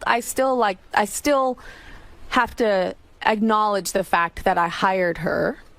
You know what I mean? And I knew who I was hiring. Do you understand? Yes. And Top Model was very successful and had a very successful start. So you put up, she's the nitnick on the show, and it works. You know what I'm saying? Yeah. So I knew what I hired. When is the last time you saw her or spoke to her? I don't know, Howard. Years. And if you saw her in the street, you would ignore her, wouldn't you? You would run. You would run. No, I probably... She'd be screaming and running after laugh and say, girl, what's up with you? If you had a daughter, would you let her go into modeling? I couldn't stop her, but I wouldn't. I wouldn't encourage it. Why? I just think there's so many other different things to do. If it was something, if the modeling world was calling her, then I couldn't stop her. If it was something that she was really just trying, and I didn't feel that, I felt like there was better things for her, then I would encourage her to do it. When you do that Victoria's Secret stuff and you're practically naked walking down the runway, you're so sort of prudish. I can't imagine you felt comfortable doing that. I always had a cover-up on the back. Do you enjoy showing off your body? Is there a certain sexual thrill that comes out of it? I mean, a certain titillation that perhaps? Not at all. I just liked working the runway. Right. Yeah, but I always covered up. I always had like a little something on the back. But then the Sports Illustrated stuff. Yeah. Do you like doing that? That's kind of out there. Have you ever posed nude? No. You've never done a naked thing? No. Never shown nipple in any pictures, even if it's an art picture? No. Not consensually.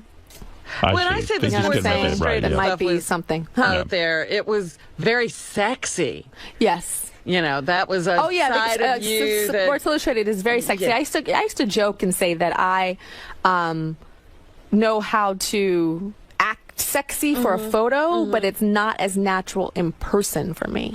Or it's just not as natural for me. Who's the most beautiful woman you ever saw? Ever saw? Modeling. Christy Turlington's pretty amazing. Iman, it's pretty beautiful. Beautiful. You friends with her?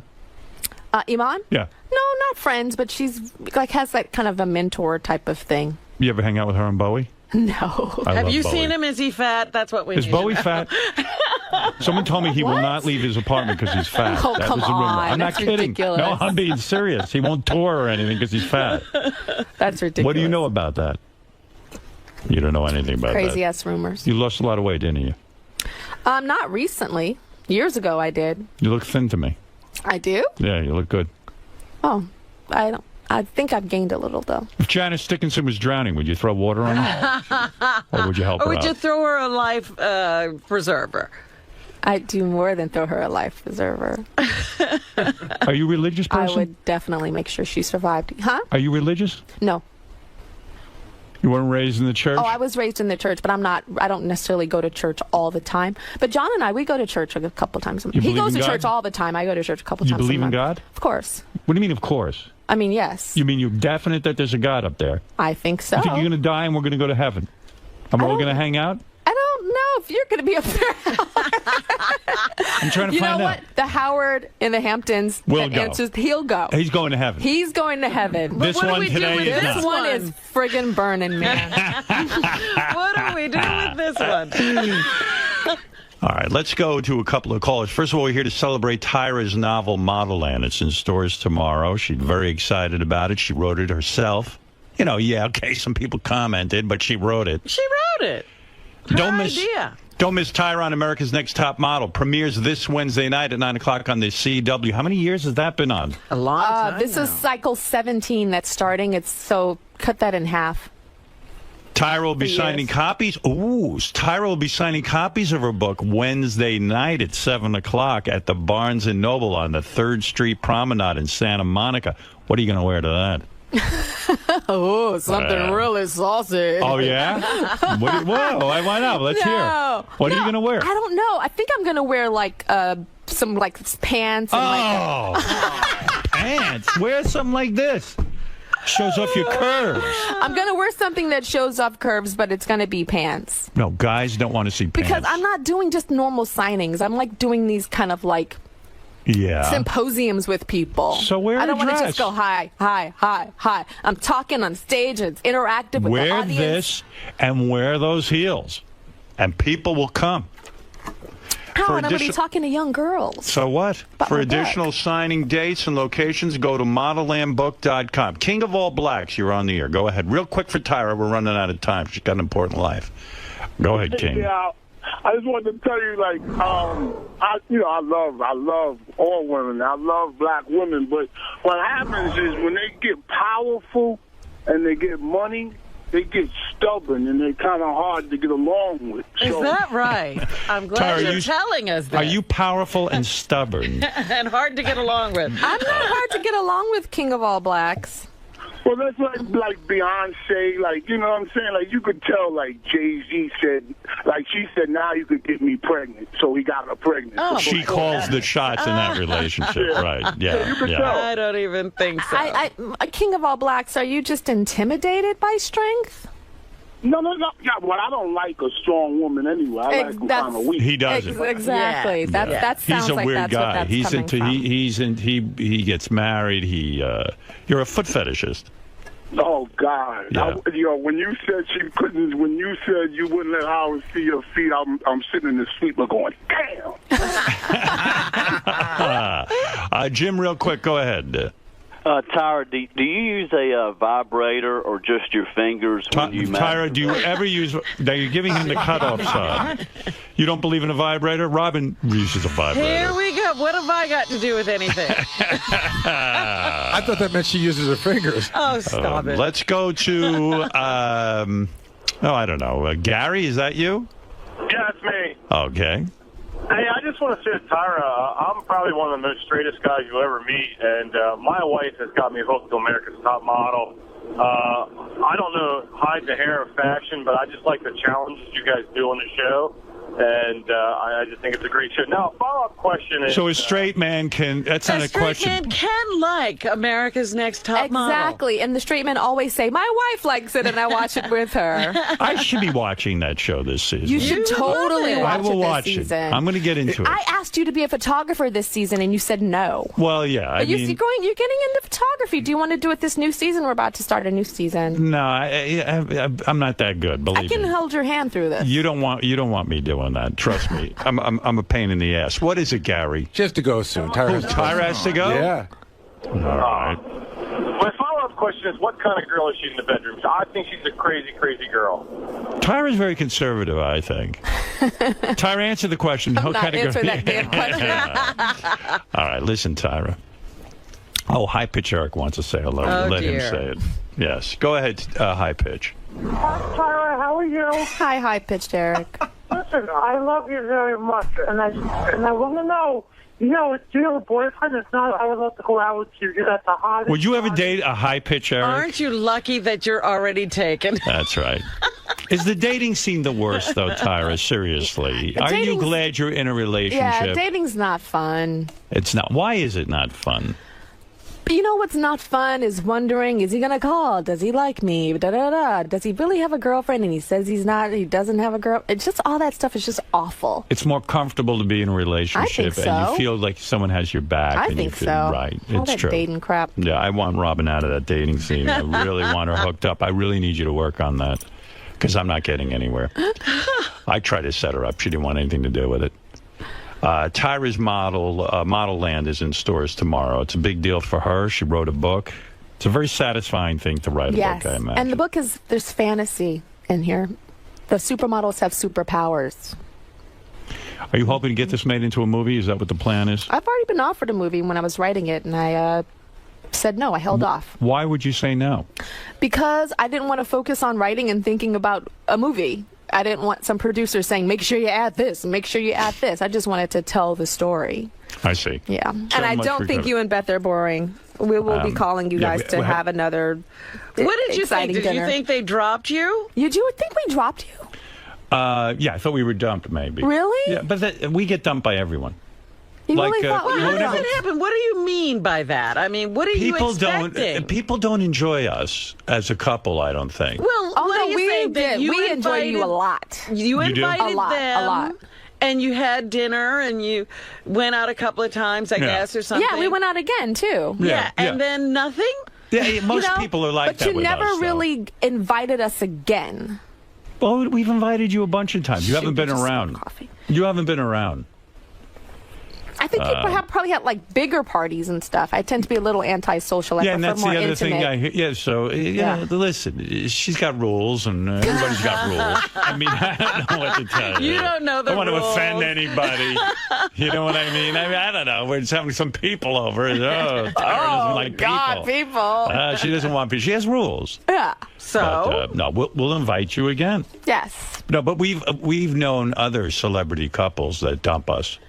You've been dumped Right, by who? you said that. Well, Rebecca, I think you think. Rebecca they and dumped Jerry you. got rid of us. Even Kelly and Mark haven't been in touch with me in a long time. Yeah, we were pretty friendly with them. They even Mark married us, you. but I didn't hear from them all summer. Oh dear. I think Beth and I are just boring to hang around with. People think I'd be a lot of fun. You're expected to put on a bigger show, I guess. I'm incredibly dull. Really, people No, are it was just really boring. nice. I I mean, think you're very nice. Thank you. Listen. I think Not the nice world of enough you. to see again. Yeah, right. But anyway, Tyra, and say hello to John for I me, will. And you say please. hello to Beth. Yes. Darling. Absolutely. All right. And say it again, Howard. Yes, the book is Model Land. Pick it up and read Tyra. I will read it. Will you? Well, I've only read 2 books, but Will you give it to your daughter? sure. I'll Your give it to her. youngest. Yeah. The one with the pretty pink bedroom. Can I say that? Or will Yeah, she be sure. pissed that I No, saw she her won't. bedroom? Listen, now she's in college. She doesn't have a pink bedroom Okay. anymore. She redid that. That's when she Okay. was a little girl. Okay. All right, we'll be back right after these words. You really think we dropped you?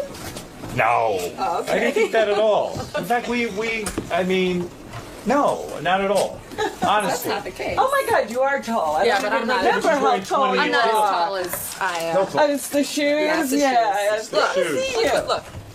Oh my goodness, there you are. There you are. Hello. How are you? Good. You have a little something on your nose. Do I? Oh, you know what that is? Is it, oh, wait, what is that? It's a little white thing. I don't know. Maybe from the cup or something. Well, I just got, oh, that's exactly what it is. Yeah, It's yeah. Oh dear. Oh, God. I don't think it was there all the time. Tyra, Good to see you. you did a great job. Thank you. You were great. Good luck with the book. Oh, my God. It's so much. So you're only doing one signing? No, that's, I don't know why they only had that one. I'm doing, Why didn't they give me the whole list? I don't know. Tell them to give me the list. Yeah, will you do Yeah, it sure. for me? Yeah. Okay. Why did they do that? I was wondering if they did that just because that was the most recent one. Oh, maybe. I mean, the one maybe that's it. coming up. Yeah, But no, it'd be are you nice doing to one do- in New York? I'm doing New York, LA, Chicago, They should have given me a list. Dallas, Miami. People are interested in that. They, you know. Okay, so I'll have them do it right now, actually. All right. Okay. Tyra, say hi to John. I'm not professional. Oh, you're not professional. This is for Howard's website. Okay, Tyra. You've experienced On Air Howard. What do you think? He was on air. There was moments of off air, but I think he just can't help himself. Where he's trying to be that guy at the dinner party. He's trying to be the guy at the dinner party, but on air Howard just keeps socking him up the face. What? So unfortunately, dinner party Howard going to heaven. On air Howard. He's hellbound. So what happens at the next dinner party? Are you going to give him some? At the next dinner party, I think think I'll have it at my house, and I'll cook him a special recipe. Put things in there that, you know. Will you match up Robin? I'm going to try to find somebody for Robin. Just not sure about her taste. I need more information. Okay. Good luck with your book. Bye.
Said in 2008 that he missed the camaraderie of snorting coke in the bathroom with his buddies, and like sometimes he'll even go and hang out in bathroom stalls because he just misses, I guess, that closeness.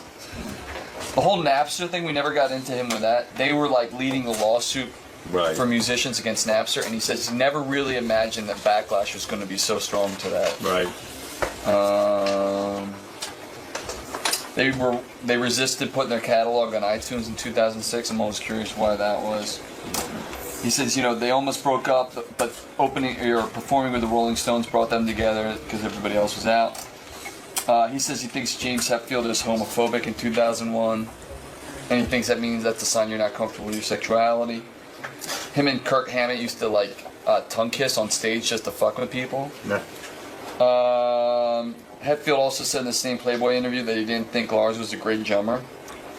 And he's also thrown Lars through drum kits several times. And then you see there's some great quotes there about groupies. Good morning, Lars. Good morning. How are you, sir? You know what? I'm doing fine, thank you. How are you? Not too bad, thanks. Is there any hot water in my near future? Absolutely. All right. Whatever you like. Is that your department? Yeah, not really, but I can make it happen. Okay. Come right this way. All right. So you excited for this interview? Very. You enjoy this Howard Stern character? Yes, I've been here a couple times. I've never been in the new building. Look forward to. Is this Scott Greenstein's office in here? No. Scott, how are you? Good morning. I'm glad you worked it out with everybody. Lars is a member of one of the greatest bands that there ever was, called Metallica. Everyone knows it. What an incredible life. Beating all odds, becoming the man. Look at you, Lars. What'd you do? You cut your hair off? You shaved your head? This hair's been cut off for a long time. Not this short. I think I was just trying to beat it to the punch. It's been. You going bald? Yes. The short answer to that. I don't know if bald is the right word, but it's been doing its best to fall out for the last couple of years. Do you miss the hair? Stood standing next to Rob yesterday, who still has hair down here. I was like, he's got enough to make up for all of us. Lars, when you were a boy growing up, did it see? I mean, the thing that I like most about Metallica, aside from the music, is this story. It's glamorous in the sense that it was such a hard luck story. You grew up very poor, didn't you? I grew up in a very bohemian situation in Denmark. I don't know if poor is the right word. Denmark is a social democracy working. Did your family ever expect you to be a success? I mean, when you were just a kid, I mean, I'm sure they used to look at you like, he's some little shit. And it seemed like all you guys kind of had a chip on your shoulder. I like that. I had the same chip. I grew up poor in the friendship area. I was a bit of a loner, kind of alienated, and just enveloped myself in music. Did you have friends in Denmark? I had friends, yeah, but it was we weren't part of like the big gang. You know, we were sort of hovering on the edge, doing our thing, enveloping ourselves in music, and kind of. How old were you when you knew you were going to be in music? 14, 15. When did you start playing the drums? A couple. My dad was a professional tennis player, so I grew up in the world of tennis and traveled around on the tennis circuit all over the world. Were you almost a professional tennis player? I was, in my mind, I was almost a professional tennis player. Is that what you wanted to do, to bond with your father? I don't know if it was to bond with my father, but I wanted to. It was what I knew, so it was sort of what I wanted to do. And in Denmark, I was actually in the 12 and 14s. I was ranked in the top 10 in the country. No kidding. No kidding. As a team or as an individual player? As an individual player. There's no team in tennis. Well, you know, sometimes they have like doubles and things like that, and they have like group competitions where schools go, so it's collective points and that kind of thing. So you're saying as an individual player, yes. you were ranked top 10 in the country. In the country, in Denmark. In Denmark, okay, right. Which is about, the size of the West Village. But nevertheless, a pretty big accomplishment. Yeah, but it was also, you gotta understand, I come from a sort of a tennis dynasty family. My father was the best tennis player in Denmark. His brother was the second best tennis player in Denmark. Is that how you got your father's love? I mean, was he a cold kind of guy? That, like, if you were a good tennis player, then he paid attention to you and his eyes would light up? I think that if he was sitting here, he would find that to be quite exaggerated. I was pretty into doing it myself. It was what I knew.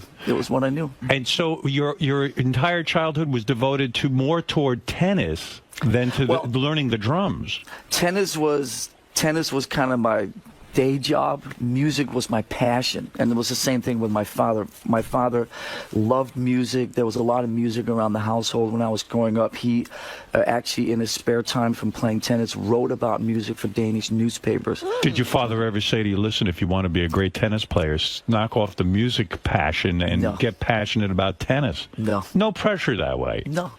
But what happened was that when I finished the school in Denmark when I was 16, I came to America to play tennis for a year at, 𝗦𝗵cie𝘄𝗿𝗍? Oh, sure, down in Florida. That's the big tennis school. Yeah. So the first year that 𝗦𝗵cie𝘄𝗿𝗍's tennis academy in Sarasota, Florida, got off the ground, I was there, and I was the only kid out of the 50 kids that was there that didn't go to school, because I'd finished school in Denmark. So I was there in the tennis academy, or the tennis prison, as I called it at the time. Other guys talk about the 𝗦𝗵cie𝘄𝗿𝗍 school. It's like, I'm thinking of, what's his name, with the long hair? And Agassi. Was he there with you, those guys? Agassi was not there yet. The first year I was there, there was a guy named Paul Annacone, who is now Federer's coach. There was a guy named Tom Fontana, Jimmy Arias, who became a fairly well-known player for Did 𝗦𝗵cie𝘄𝗿𝗍 say to you, hey, kid, you've got some talent here, and I think that you can go places? Or did he just basically say, listen, you're wasting your time, go be a drummer for Metallica? What did he say? Nick said, jump on it. That was the main thing he said to me. He says, jump on it, kid, jump on it. Jump on the ball. Jump on the ball. So I would do my best to jump whenever Nick spent a lot, and I don't want to be disrespectful here, but Nick spent a lot of time. There was kind of a pecking order system. So over on court 1 was where all the, Jimmy Arias, all the star kids were. And I was lucky in the fact that obviously he was very respectful of my father, so I was up on maybe court 2 or 3. But isn't that a good learning technique? In other words, he makes it so you want to be on court 1, so that it's humiliating in a way? Absolutely. And he would sort of wander over to the lower courts occasionally, and then, he would come over, come on over, jump on it. Okay. Wow, this is what we paid $20,000 for. In other words, when a guy says to you in tennis, jump on it, it's almost like a life coach, like, oh, go jump on. But meanwhile, like, that's kind of a horseshit phrase. Like, hey, man, teach me a better backhand, right? In other words, teach me something. Don't give me a pep talk. Jump on it. So you learned nothing over there. Did that discourage you from becoming a professional tennis player? Yes. Could you have made a pro career out of tennis, do you think? No, what happened was that, like I said, in Denmark, I was, sort of ranked in my age groups and so on. When I came to America at that time, and then after Sarasota, we moved out to L.A. the following year, I didn't actually make it on the tennis team at the high school in Newport Beach. Really? I wasn't one of the 7 best tennis players. In your high school? In Corona del Mar High School. And that was a bit of a buzzkill. Oh, boy. That's an eye-opener. Yeah. Why did you go to high school? You were in Denmark. You finished high school at 16, and then you moved to the States, and then you had to go back to high school? Well, the idea was to come and play tennis for the last 2 years at Corona del Mar High School, where this guy, Roy Emerson, a famous Australian tennis player, his son, Anthony, was there. So he was the star player, and I was going to slide in and be number 2 underneath him. And that took a severe wrong turn one after. What was wrong with your game? Trials. What was the problem that you couldn't become a great professional tennis player? I didn't have the tenacity to do the 6-8 hours of all that shit every day. I was just tennis. Where I grew up, tennis was something that was about having fun, was a social element. All the players down at the clubs, they would play, and then afterwards they would drink beers and smoke cigarettes. It was kind of like a very social endeavor. In America at that time, in the wake of McEnroe and Connors and this whole thing, every middle-class parent in the United States sent their kids into these tennis factories to try to have the kids be their meal ticket, out of middle class, So in a sense, you believe, your philosophy is that you had the natural talent. It's just that you didn't have this insane drive that middle-class parents put into it. They all want the next McEnroe. And I also got kind of turned off by the but that thing of 6 hours every day, just drills down the line, and it's no longer fun. It just became very I don't know, military. It was very hard edged. And growing up in Denmark, where everything's kind of la-di-da, you float along and very bohemian. And you just play games. I can't even picture you in the outfit, quite frankly. The sweater and the, you know what I mean? I had the silly little shorts on like everybody else in 1979 that were way too small at the time. Right. I see you wearing black with maybe a devil thing or something. I don't remember know. those little shorts that were like that big? Remember the little shorts. Hard to get laid. It's a lot easier getting laid in Metallica than it is being in tennis. And when you see those pictures now, you're thinking, what the fuck? How did we get into those? So while this is going on, simultaneously, you're getting into music. Did you ever think of becoming a guitar player or a... Yeah, why the drums? Well, music, at that time, actually, that year that I was at 𝗛𝗏𝗿𝗄's music, there was a 98 Rock in Tampa. Kept me alive, and that was Highway to Hell was just breaking. Judas Priest was just getting on the radio, and it was like that's what kept me alive. And I knew there was an incident which obviously I can talk about on your show. Me and a couple of other kids got busted for smoking pot at 𝗦𝗵cie𝘄𝗿𝗍's there. And, no wonder he had it with you. No wonder you were on court, too. You jumped on the wrong thing. And, what kind of boy are you? So I had to, I mean, at that time, this was a place where there was like a lights out at, 9 p.m. You couldn't leave the premises. Right. I'm 15, 16 years old, growing up in Denmark. I mean, I've got the run of the country. I've been going to concerts by myself since I was 10 or 11. I was totally, I was autonomous, living a normal life. And here I was stuck in this sort of... Like a military school. Exactly. Yeah, you called it a prison. Yeah, so I got up.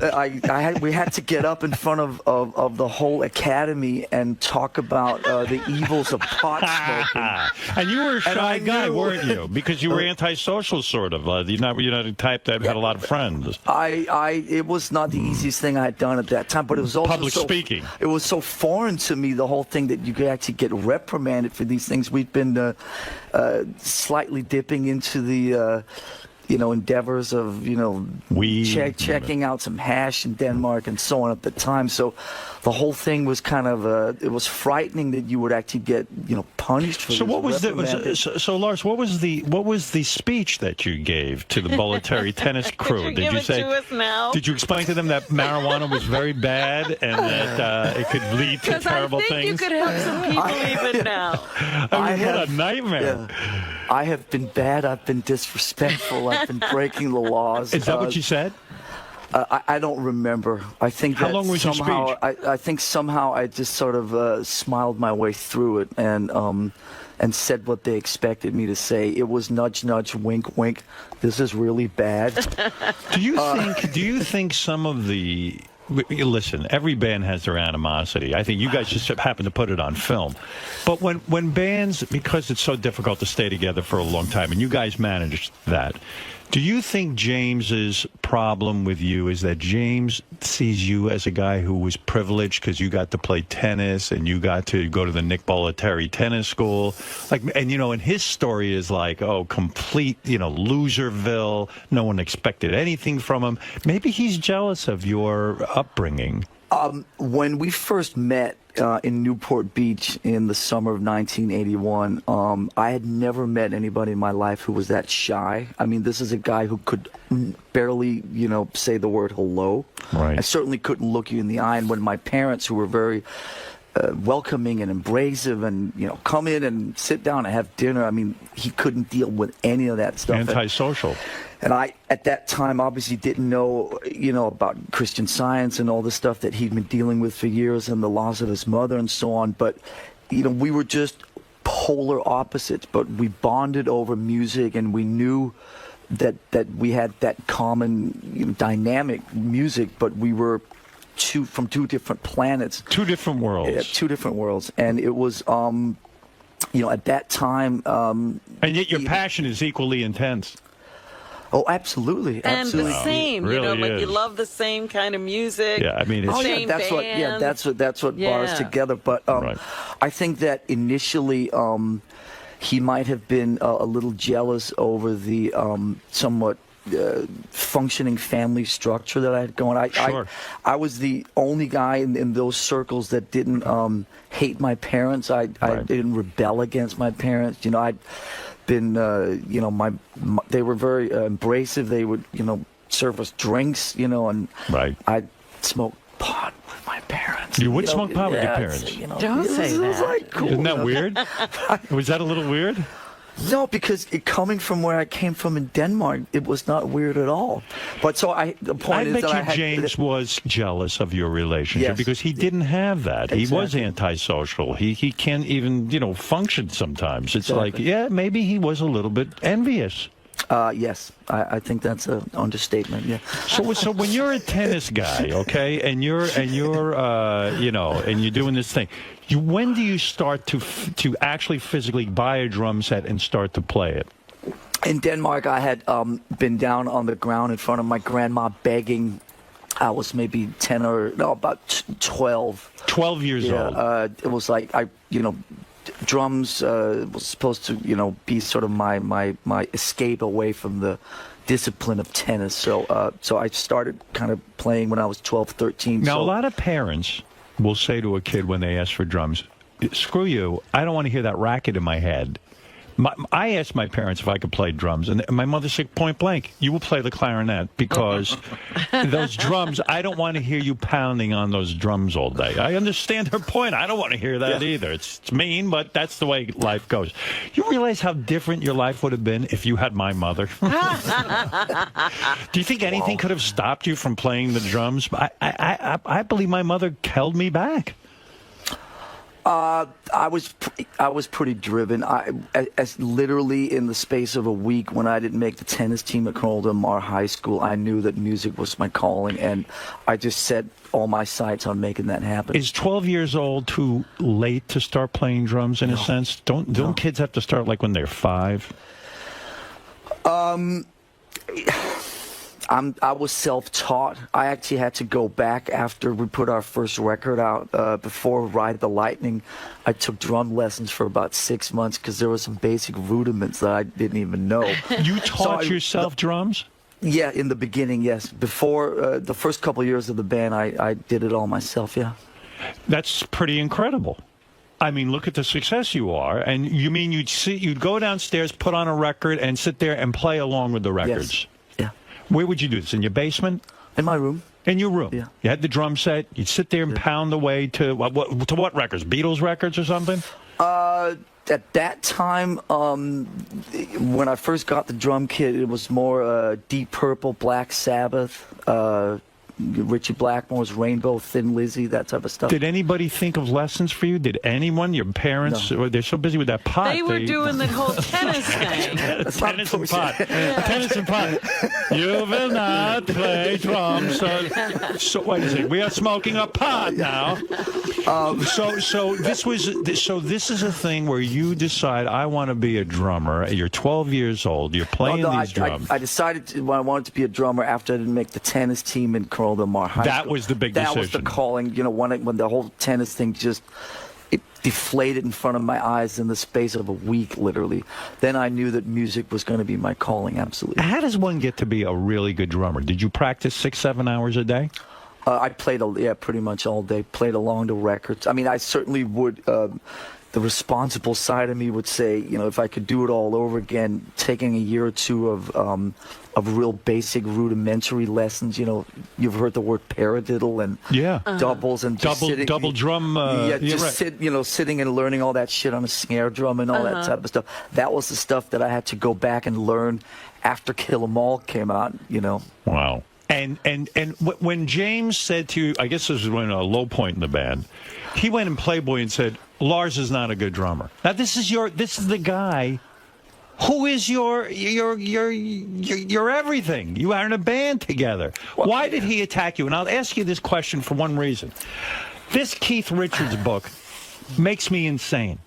Mick Jagger has been very good for Keith Richards and vice versa. Why would you write a book attacking Mick Jagger? Mick Jagger right now is off doing a solo thing because he got fucking fed up with this bullshit. I couldn't agree with you more. Why did Lars, why did James do that to you? Well, you said it yourself. I mean, it was a low point. 2000, 2001 were, you know, in the 30-year career of Metallica, those were the two dark years. There was a lot of shit going on that, you know, he was dealing with a lot of his own demons, and you saw the movie, and it was just the low point. But to attack your drum, I mean, you're a great drummer. Are you not a great drummer? Rational, obviously. I mean, Lars, are you a great drummer or not? I believe you are. Thank you. I'm a very intuitive, and I believe that I'm the best drummer in the world to play behind James Hetfield's guitar. Goddamn right you are. I mean, those are complicated songs. It's not easy stuff. So I'm not a particularly technical drummer. I'm not interested in being a particularly technical drummer. I'm more interested in feel and Could you go in a studio session and sit there and play on a commercial or something like that? That would just never appeal to you, right? No, it would not, no. And you would never play with another band? I've never played with another. The only band I've ever been in is Metallica. Didn't it strike you? I know your bass player had to be kicked out of the band because he decided to do side projects. And in your mind, you say, listen, it's not like this band needs money, right? It's not like this band needs money. I have to say, that was between James and Jason, which was right around that low point. And I'll tell you, great thing about in Metallica is that when there's something going on that doesn't involve me, I stay the fuck out of it. I ran screaming in the other direction. It was like, yeah, there's something bad going on here that doesn't actually involve me. I'll just stand on the sidelines. Is James unreasonable in that sense that, like, why can't Jason go do a solo project? But I understand James is saying, listen, we've got a great thing. You start doing solo projects, either you're Metallica or you're a solo guy. Which is it? Choose your allegiance.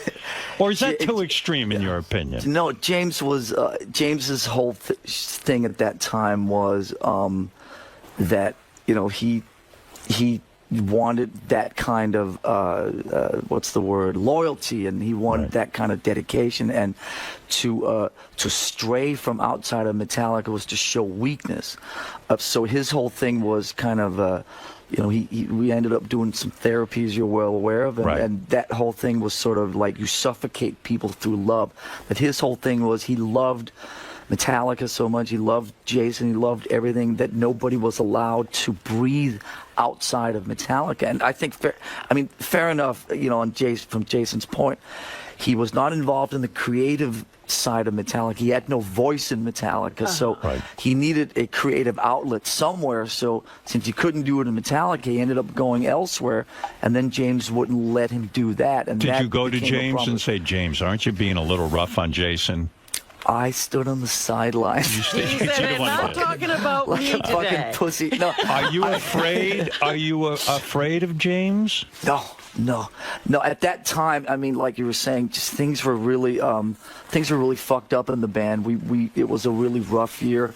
We were very fractured. Did Jason call you and say, Lars, can't you talk to him for me? No. You didn't? No, that didn't happen. What a career suicide, though. Here's Jason, who's in one of the most successful bands in the world. I would say to myself, you know what? Like, sure, I need a creative outlet. I'll sit home and jerk off. I'm not leaving this band. This is a great thing for me. I've got financial security. And let's face it, being in a cool rock band and getting laid and blowjobs and stuff is pretty fucking great. I'm not going to blow this thing. No. It's pretty cool. It was. It definitely was a mind fuck for us because, when you're in Metallica, you're a lifer. I mean, all the people that work for us. I mean, we have people that have been with us 25, 30 years. It's like a gang. Once you're in, you're in. Right. And you're not going anywhere. So Jason was the first guy that left, sort of voluntarily, and that definitely fucked with us. But I think in retrospect, fair play to him, and I actually respect him for doing what he believed was right. And I obviously did try to talk to him. I went out to his house one time when all this was going on and say, listen, I'm sort of caught in the middle of this whole thing. You do what you got to do. Either way, I respect you. And I think it was a huge decision, obviously, for somebody to walk out of this band, but what fair play to him. Yeah, so James calls the shots in the band, though. I mean, if he makes that decision, that's it. I mean, he says, hey, the guy's out, and that's it. No, actually, he left. No, James doesn't call the shots at that level. Jason left the band. I mean, Jason walked out of Metallica. He called the band meeting in about a month or two after this all went down. It was December of 2000, and said, got us all in the room and said, I don't want to do this anymore. Are you guys calculated enough that you talk about your look? Now, I know you guys don't have a look. What look? No, wait a second. Yeah, but that's the point. If somebody's in Metallica and they show up wearing like a new leather jacket that's kind of like, hey, I'm trying to look tough, do you ever sit someone down and say, listen, maybe this doesn't look Metallica? Does anyone ever discuss that? Because you guys have an anti-look. You know what I mean? If you came out dressed up like, a boy band, everyone would say to you, stop. There has to be some sort of meeting of the minds on the look, the logos, the whole marketing of the band. True? Listen, we're 30 years into this next month. There's been different periods and different expectations in that level. Certainly, this band in the last 10 years has been incredibly relaxed on all those types of fronts. I think in the 80s there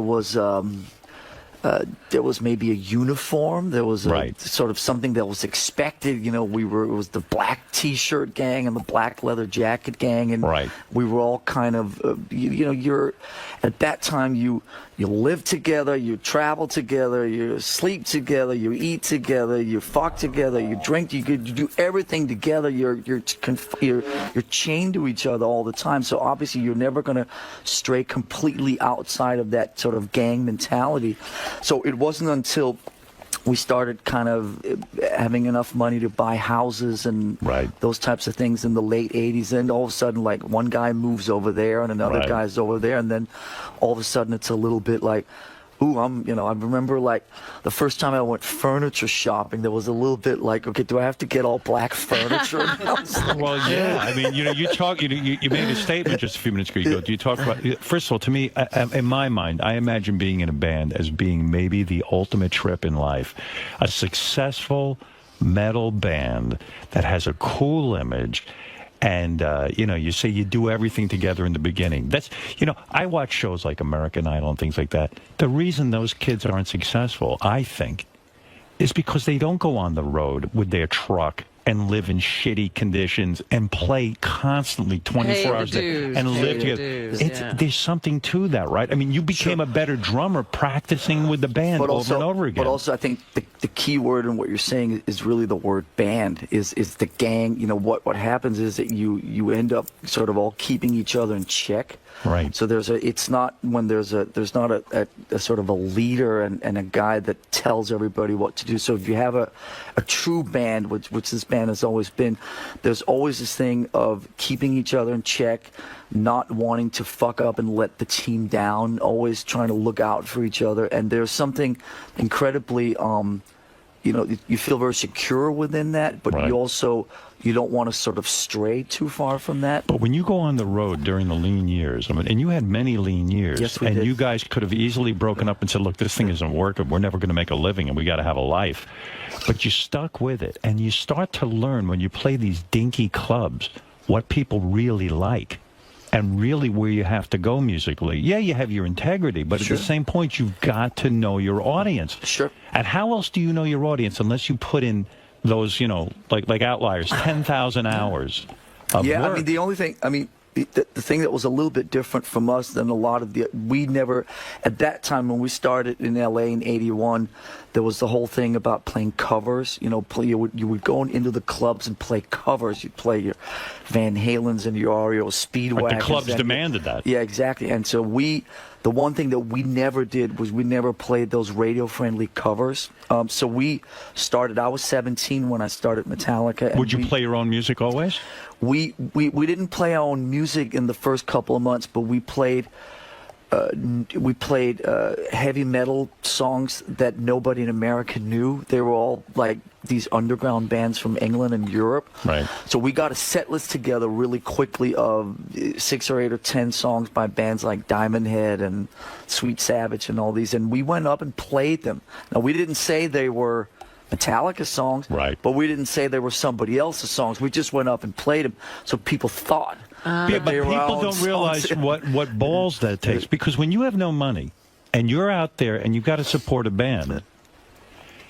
We all had day jobs, though, at the time. Yeah, but I'm saying when you go to a club, the club owner says, hey, listen, asshole, I want you to play these covers. Don't give me any shit.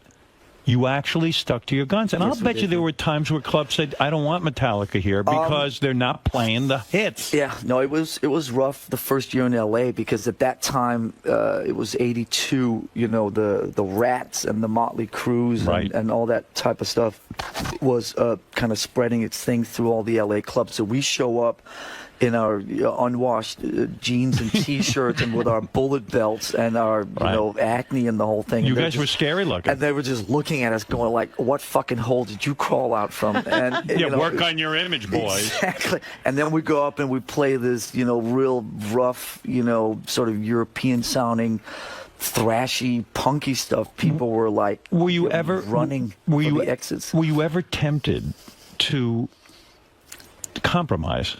Did you guys ever sit and say, you know what, we could probably make a lot more money if we became, like Motley Crue? No, but they're 17-year-olds, Howard. They're not thinking about No, it was actually the other way around. It fueled us. It actually gave us more, it fueled us. You were angry, like, hey, fuck you, we're going to do it our way. We had a lot of contrary energy the first couple of years, But the reason I say that is because I see today people are willing to bend and mold to whatever it is that you want them to, like American Idol. They'll go, you know what, guys, I think you should sing something this. Oh, okay, I'll change my whole image. Because at that time, I mean, listen, we weren't, there wasn't this drive to make it. I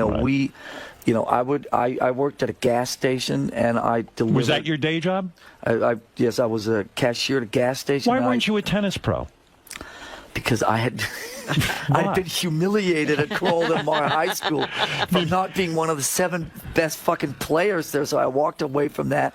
I got myself a job at the Costa Mesa gas station being a cashier. Right. And then every night at 6 o'clock I would drive up to Norwalk and meet up with Hetfield and Mustaine and the boys, and we would start drinking and we would start playing, and we had so much fun. So there was never... Mustaine was mad at you because you didn't mention him at the Rock and Roll Hall of Fame. True? He's been mad at me for years over many things that I may or may not have done, so it's difficult to keep up with that, but we're all good now. Thanks. Lars, did you ever get laid as a cash register guy at the gas I'm station? the guy at the gas station. That would be something to really be proud of. It's easy when you're in Metallica. I did not know. You know, it's funny with you guys. You made a statement before. When you're in a band, you even fuck together.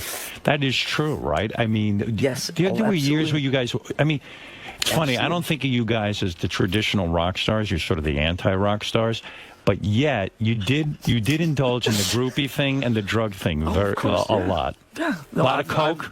Yes. Well, I've been pretty honest about all this over the years. And do you miss it? No. I had a lot of fun. Why did you stop doing coke? Because of the day after. I would feel so bad the next day that it wasn't worth it anymore. When you're in a group scene and the whole band's fucking, you didn't ever accidentally fuck one of the other guys in Metallica, but, you know, I mean, you could slip. You were very high. Listen, there were times when the lights were off. Maybe that's why James is so angry. Who knew what orifice we were getting into at the time? But we were doing our best to not fuck each other. But we certainly would chase after a lot of the same girls, and there was a lot of hand-me-downs and so on at the time. Was it a wild scene? I mean, would it be like you would date James's girlfriend and he'd date your, or there'd be drama like that with the women? I don't know if the word dating was applicable. Right. Blowjobbing.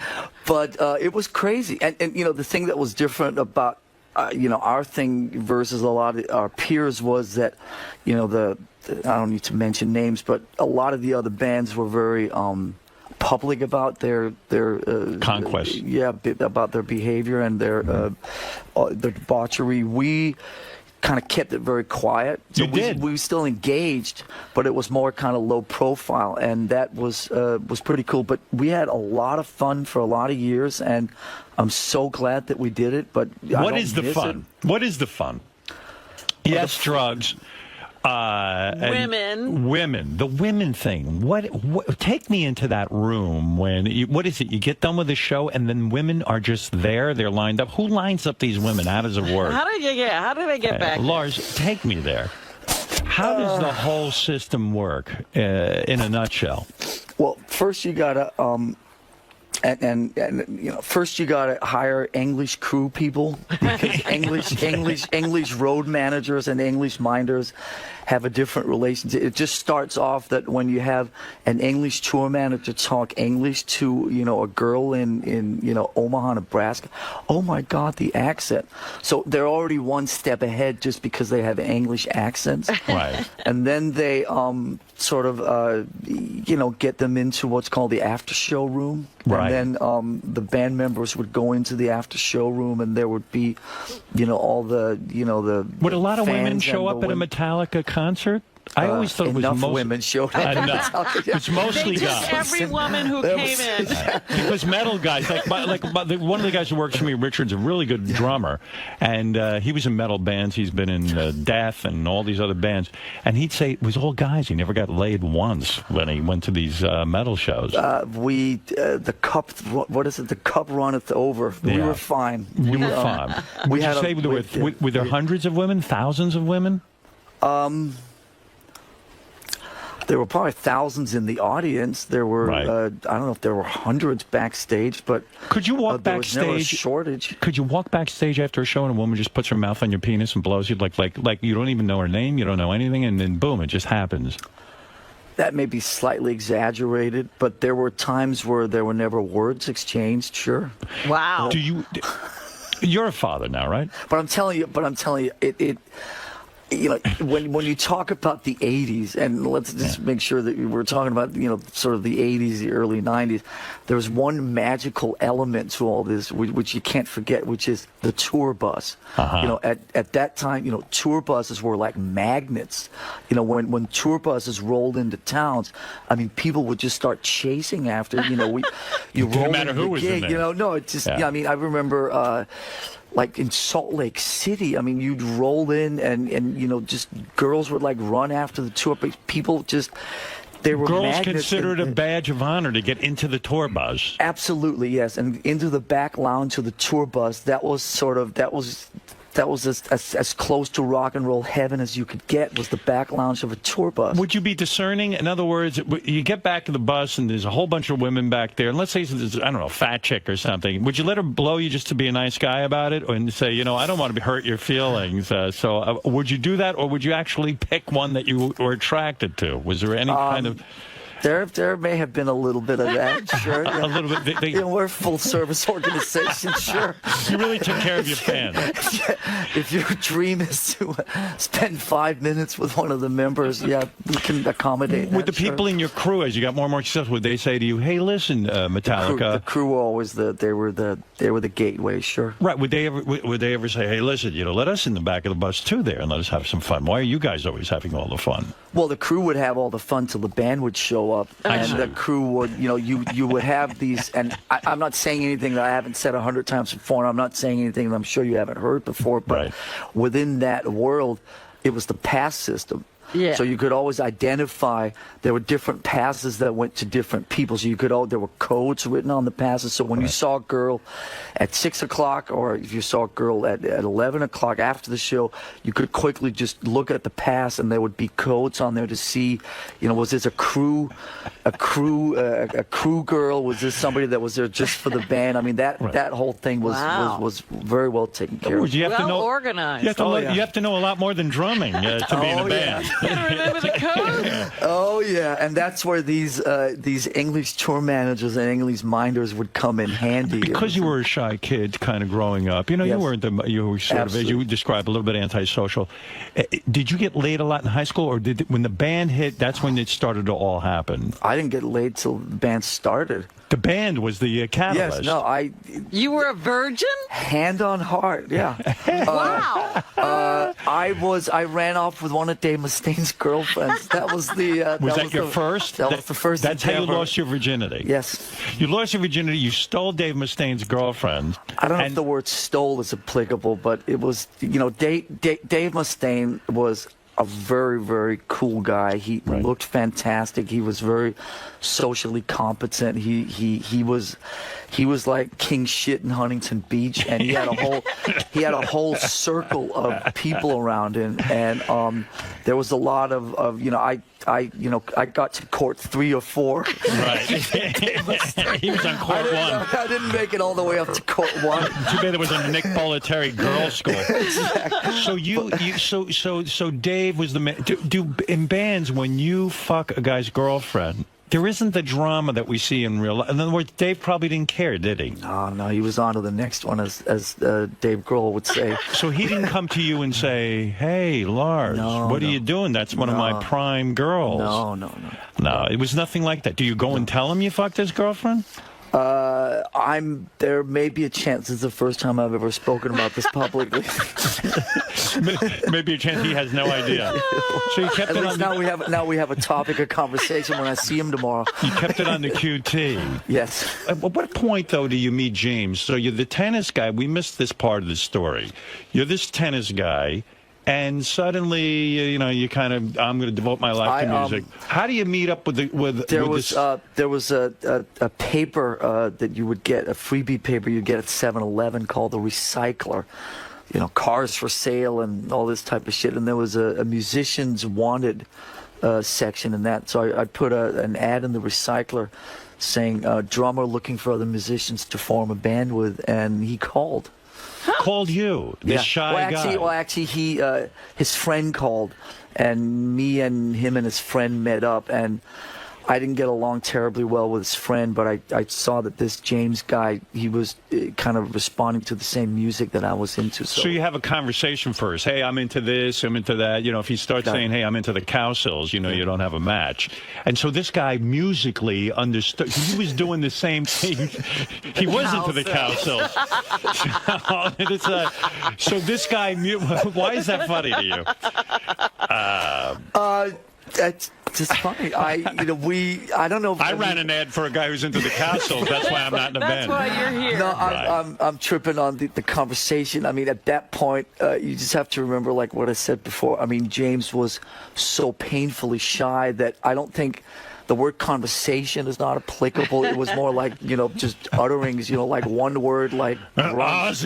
One word grunts. But I could tell right away, instinctively, I could tell that this guy, there was a vibe with him, you know, and I really connected with him and could tell that he was kind of into the same shit that I was. Years later, when things got really bad, did you ever think of running the same ad to see if you could get somebody new to start a band with? So where do you meet the first time? Do you go to a club or something? Where do you go to meet James? No, it was down in Newport Beach at my house, actually. At your house. He shows up, and this degenerate shows up who's shy and scary looking. And he was with this other guy named Hugh Tanner. Yes. Right. Did you start to think maybe this was a bad idea, inviting people into my home? I mean, he's a scary guy, isn't he? I was 16, full of spunk, was green and ready to go. I didn't think like that. You got to understand. And you're living with your parents, right? Yeah. And you're inviting strangers into the house through an ad. Dude, I came from a year earlier. I was traveling around on public transportation systems in Denmark, going to like Deep Purple and Status Quo concerts by myself. Inviting somebody into my house didn't really seem like a Did your dad ever say, hey, listen, I don't know who that guy's name is, referring to James, and say, listen, that's a scary motherfucker. Looks like some sort of biker. I mean, what are you inviting him into my home for? Let's go smoke some weed and talk about this, son. He said more like, why don't you invite him to come sit down and have dinner with us, and we'll pat him on the back a little bit and make him feel better. Yeah, a homeless mutt. So in fact, James and you have this meeting. When does he sit down with a guitar and you get on a drum kit and you start to see if this guy's even any good? And he checks you out. When does that happen? That happened, I think, the same day. Yeah, we started playing right away. And, you know, I had a really shitty drum kit at the time that the story that he keeps telling is every time I hit a cymbal, the cymbal stand would fall over. So, not a good impression. Yeah. So, you know, but he was, you could tell he was gifted, and my drums were just fucking a complete mess, and we walked away from that meeting not feeling particularly a lot of love from each other. But really, no handshake, like, hey, this is it moment. I went back to Europe for 6 months and did a whole bunch of stuff. When I came back to America, I called James up again 6 months later. I said, let's try again, let's form a band. And he came over and we formed a band, and that was in October of '81. Interesting. Years ago. It's like the relationship hasn't changed in all these years. It was pretty much the same as like, I don't know what's going on. So there was never, even as years went by, there was never a great conversation. I was talking about this about Fred. I've known Fred 30 years. I think I've said 5 words to him. There was never a great sort of sit down between you and James where you sat and like had your moment, your bro moment and bromance moment. You guys don't really communicate on that level. It's all about the music. I mean, that's greatly exaggerated. We had. Would you know James's favorite TV show? He grew up on all these American television shows that I had no idea what were, but we had a lot of fun over the years. You know, the hardest thing about me and James was whenever there were other people around, we always got weird with each other because we were always fighting for pole position. When me and him were together alone, we got on fabulously and had a great time and would go get in trouble and had all sorts of fun. But the minute we were part of a bigger thing, it got kind of weird because it was always a lot of chest beating and who was cooler and who had Did you really think that? Did you ever think Metallica was going to be a huge band? I mean, you guys ended up selling the 60-something million albums, and you made how many albums have you sold? I don't even know the number. 100 million? 100 million. North of 100, yeah. North of 100 million. I mean, did you ever? Because you guys, when you started, it was like fringe kind of music. I mean, it wasn't mainstream music. Probably Some people say it still is. But did record companies say to you, listen, boys, if you want to have a career, you better fucking get a little bit more commercial? True? No, because we came up through the independent. You know, there was a wonderful guy out in New Jersey called Johnny Zazula who ran an independent label out there called Megaforce Records, and he was the one that gave us a record deal, so we were never part of that whole machinery type of thing. Then when we recorded our second album, Ride the Lightning, and the bigger record companies came sniffing, they knew that the only way that we would do this would be on our own terms. So we've never, ever, ever, fucking ever had anybody from the record company or anybody sitting in the studio or doing anything with us at that level. When the money starts to roll in, and now, like you say, you go off and buy a house, and you get into art collecting, and James is doing his thing.